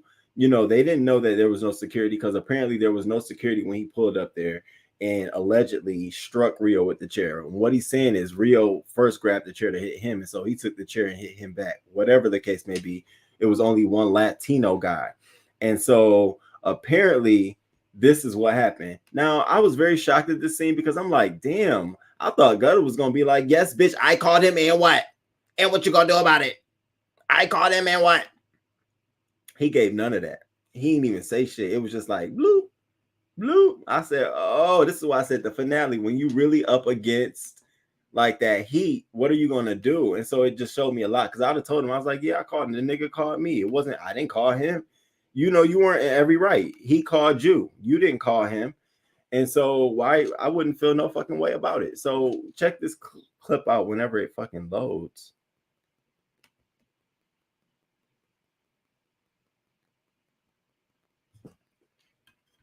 Oh shit. Y'all about to make me late going anywhere. Oh, no one cares. Have a good morning. Phone. And he like, so what? Ain't no security in them there? I'm like, yeah, there's security here, bitch. We got that one little dude here, that fucking little skinny mix come in, baby. You know, just walking. He was like, oh, for real? I see you soon, friend. I was like, okay, friend. Go see your buddy. Bitch, before he could see me, bitch, he saw Rio. I'm not playing this stupid ass shit. This is fucking crazy. Bitch, he clocking the head. Bitch, the middle part where the ball spot said, boom, boom, boom. Feel so bad for that old man. Yeah. So as you can see, he's sitting right there as Milan is screaming at the top of his lungs, and he's not saying anything about whether this phone call, we get the phone call and a confession. And I'm like, damn, okay. So what, we're gonna catch, when is that conversation? We know that's the next plot line. Who called? That drama is gonna come. But my only question is Milan, are you going to do something about it? And Gutter, are you going to say something? Are y'all like, is this going to be hidden beef? Because now that we know the real them, I don't think Milan going to do anything. What is he going to yell at the top of his lungs? He's not, well, I don't think he has the wherewithal to just go up and hit a nigga. I don't see that. And Gutter, I'm just shocked. You know, Gutter was very poppy. I just assumed he would say, yo, he called me. What the fuck? Like, there's no harm in that. He called me and said, who's up there? And he came to the house. I mean, what the fuck? What's gonna happen? I don't see no issue in that at all. So Gutter told Jonathan to come back. Yeah, he told him to come back because he wanted to fight dude. He wanted to fight Rio, and there was no securities there. So I mean, I don't know why Rio didn't call. I mean, I don't understand it at all. First of all, where the fuck was you at? Everybody seemed to be outside, out front. You know, where are you at, Milan? Why are you not out here chilling with your boy who just got his lock snatched out his head? Jonathan should get his own show about his business and life. Jonathan deserves a show. At this point, they'd be a fool not to use that money to good use. Put that money to good use. Milan boy looked like True from Carbonation. I know you're talking about y'all about to make me late. Oh, no. There's nothing sexy about Milan Christopher. He actually gives off grimy, dirty vibes. No, he didn't call the goons and got hit. How you call the goons and then get the goons beat up? You forever, I'm telling you, forever look like a word dog. I ain't coming. I'm good on that. Yes, they was hoping to bully helmet wearing short bus ride and Mr. Delivery. Yes, they were. Thank God Andrew likes the women's now. Okay. That's what he gonna be telling himself. All right, and then so the next clip is of them now. So here's another thing that I'm noticing about this show is that it's a lot of if you do it, I'm gonna do it too. Like, I'm starting to notice it's a lot of followers and not a lot of leaders. So I was looking at this one episode where they were saying, like, they were talking about what went on. The guys got together around the pool. They were talking about what was going on. And the topic of, are y'all gonna tell the police what actually happened, came up. And these niggas, check out how they went about this conversation. I just said, well, wow, that's interesting, because in 1 second, y'all cool, that's your boy. And then the next minute, it's like, no, thank you. Which one?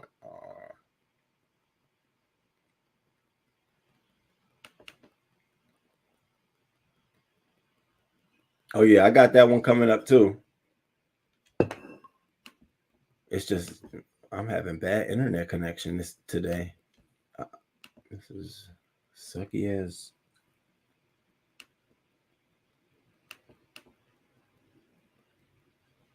Apologize for this, y'all. Like, I mean, Bitch, you go out there. Bitch, I didn't see shit. Exactly. First of all, That's the same thing I'm gonna tell. I don't got all the facts. Milan know what happened. The other boy know what happened. I ain't even talk to no police. I don't talk to no police. Do I look like I talk to police? I definitely don't talk to police. So now no one is going to talk to the police about the incident that went on, the incident that occurred, the fight. And I thought that was a little a little shady, given that, you know, if any one of them would have been in this situation, they definitely would have carry on. Definitely would have had, you know, talked to the police. Gutter would have definitely talked to the police. Relly B would have definitely talked to the police. So I was like, okay, so there's some shade here. But Anthony goes on to say, you know, he's my friend. Both of them are my friend. Milan's my friend and Jonathan my friend. I don't want to get in it. And we know now that they're not friends, Milan or Anthony, but he don't want to get in it. And so I said, oh, this is where I can start seeing the divide of their friendship. Like, I can start seeing at this point where there's a little begin to shift off. So I'm gonna stay tuned to their dynamic based off of this incident right here. Now we get into the point where Milan is talking to the police, and it's just so crazy to see how amped up he gets with the police around. How all of a sudden, you know, he has this bravado-ness, and I'm just like, here we go. Here's Milan. Please play. Please play.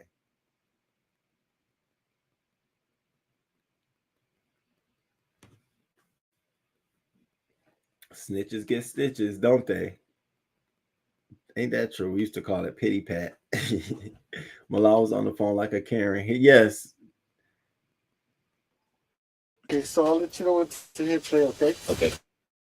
As I watch the video, I see Gutta and Rails outside at the same time as Jonathan is chasing Rio around with the chair. So I'm a little confused.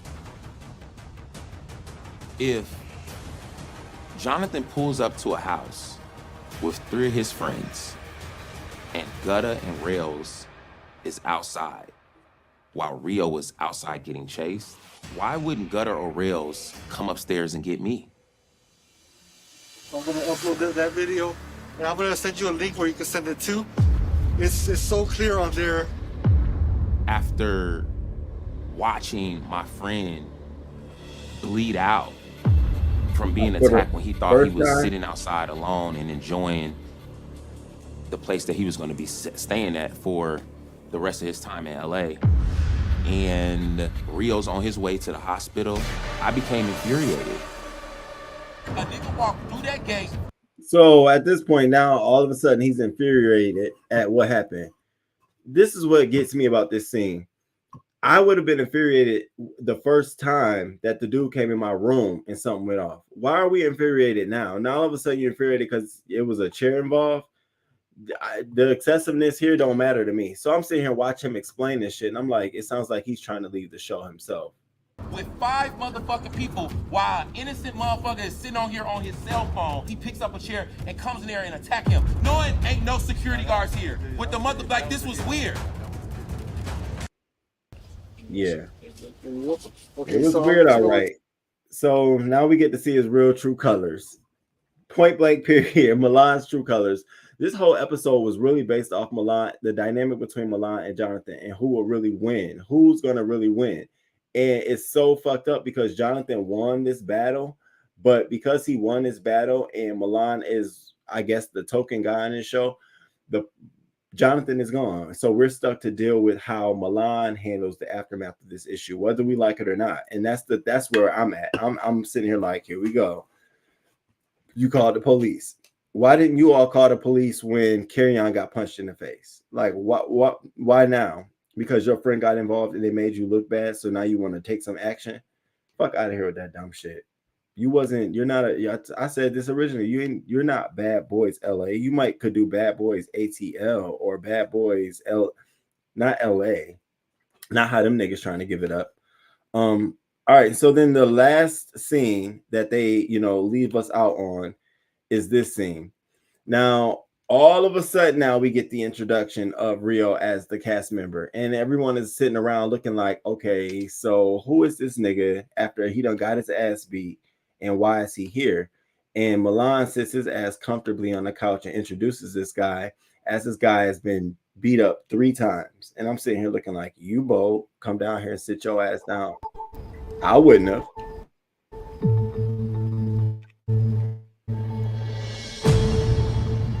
Here comes Milan and this boy. And it's like, it's weird because it's like, why are you here?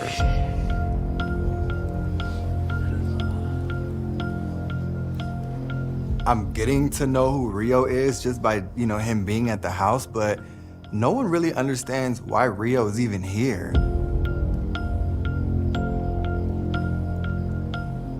That's Milan's friend, so I'm just like, did he bring him in for protection? Did he bring him in to jump Jonathan? Like, I'm just like, what's next of this crazy ass shit? First of all, let's go on Dylan. Dylan, you had no role this entire episode, so you should be happy. You should be in the confessionals happy. Like, oh my God, I get to talk. So let me tell you, why you acting like you over it? Bitch, we over you. We done told you should have been walked out the house. Now Jonathan walked out. You should have been behind him. You really give no purpose on this show at all, but to add the fact that you're white to diversify the show.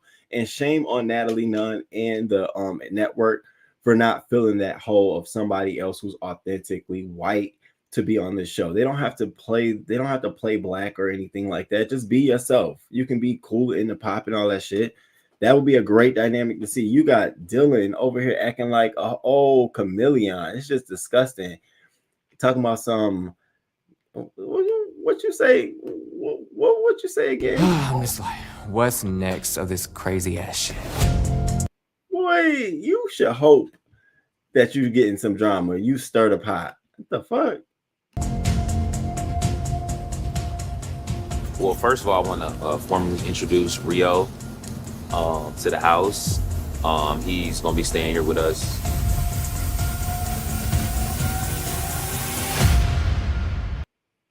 And that is how they left us, with the fact that he's going to be staying with the housemates. They move on to show us highlights for the next episode.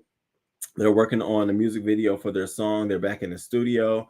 They really didn't give us any details on anything of the Jonathan and Milan nature, and actually no fights. There was no like upcoming fights that I could see in the trailer. So I'm not sure what the next episode is going to be based off on. But at this point, I feel like they need to bring in some new people to the show, and they need to be total opposites of Milan, because we all liked and enjoyed the dynamic of Jonathan versus Milan. Milan cannot lead no household. Either you can lead it or you can't, and unfortunately he can't.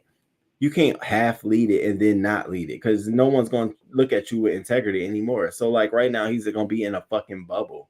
Everyone's going to feel like they can say whatever they want or do whatever they want in that house. You needed a Jonathan. That's going to be like, well, nigga, what?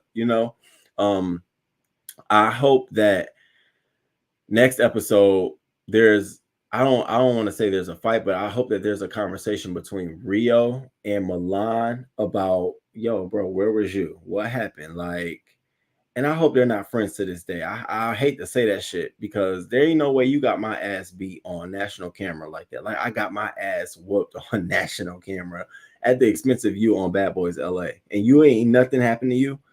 Get the fuck out of here with that dumb shit. Nope, not at all. So It was an interesting episode. Only a 42-minute episode. Wasn't that long. So that's how I start feeling like we're getting down to the wire when it comes to this show. What you say? Milan have this bravado, but when it becomes real, he become pussy. Oh yeah, I could tell. You could always tell it because he only goes hard on certain things with certain people. And I was just watching that. I'll be watching that throughout the show. I'm like, you don't really give it up like that. That's how I knew Carry On didn't give it up like that. I'm like, you now all of a sudden you apologize and to Milan out of all people, fuck him. The viewers should have been the ones to vote if Jonathan stayed or goes. Yeah, because Jonathan would have definitely stayed. And he said it. These ain't no fucking bad boys. If Dylan was smart, he would have given funny commentary in his confessionals, but it's a waste of time and for production to give Milan that much power is dumb.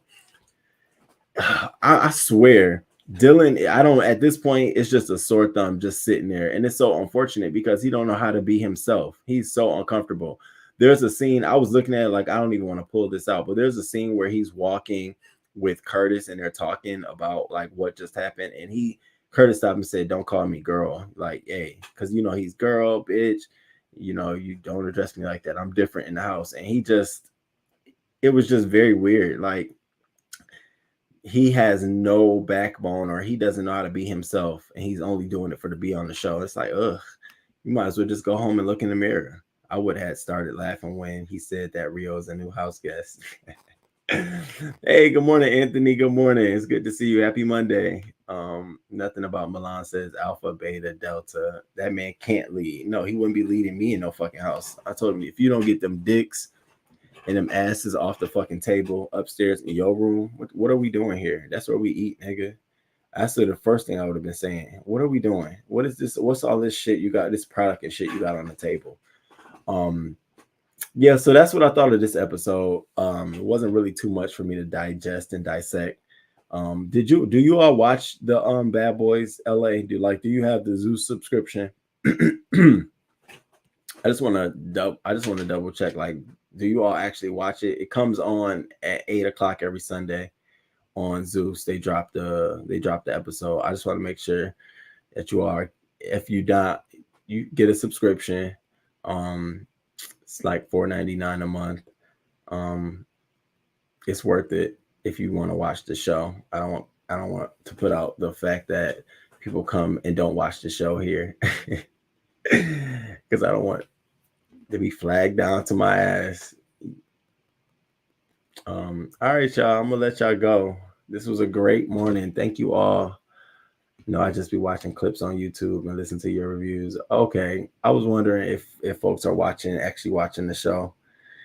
Yeah, it's a weird. This has been a weird show. I feel like they've gone about it backwards. Like, instead of introducing them the way we're seeing them now, and then leading to that shit, we're getting to see the real them now from how the fake that, you know, it was just like poor production.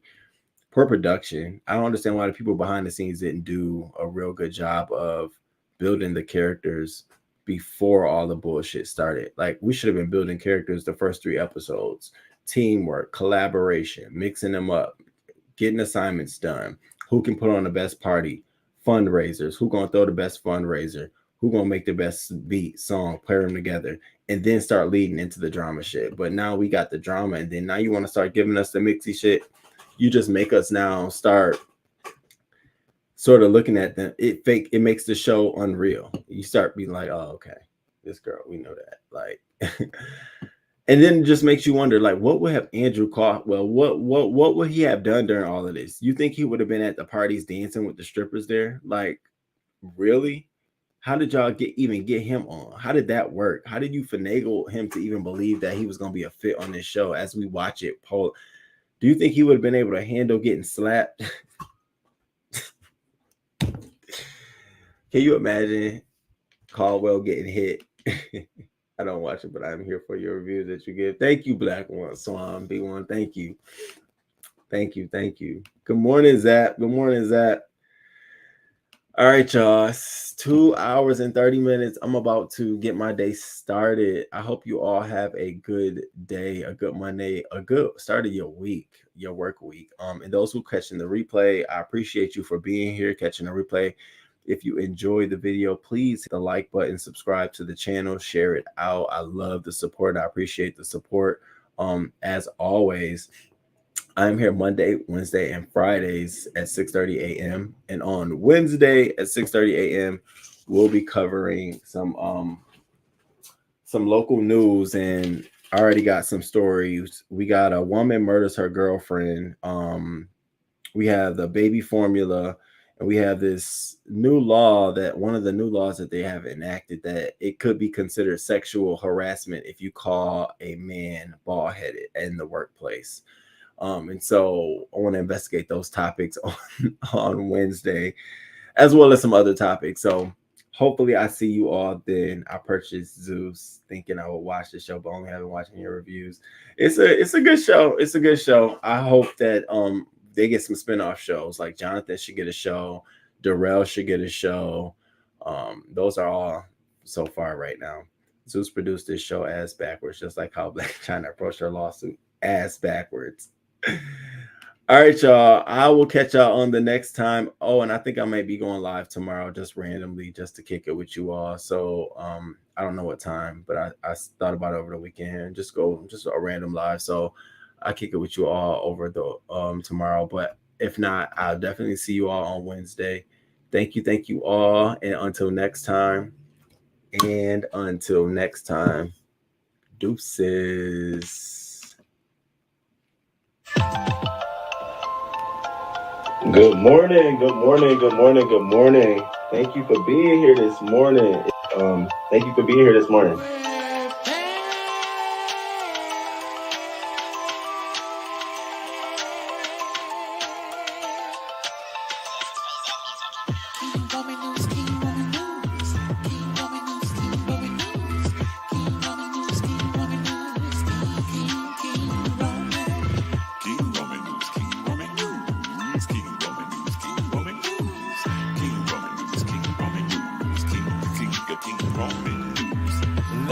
Let's go. Oh, let's start this show. King Roman News gonna come right through. Gonna give you that news just like you know he can do. Hot topics in your face, baby. King Roman knows his place, baby. King Roman News. Good morning. 6:30 a.m. Eastern time, baby. He's gonna come right on time with the news just for you. Celebrity news, politics, and local news just for you. King Roman News. Monday, Wednesday, Friday.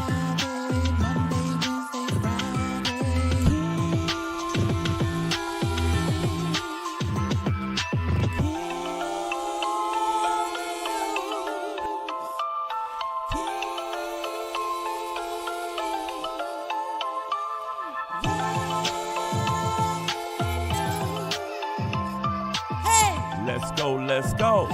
Hey, let's start this show. King Roman News, coming just for you. King Roman News, coming just for you. 6:30 a.m. Eastern time, Monday, Wednesday, and Friday. King Roman News, King Roman News.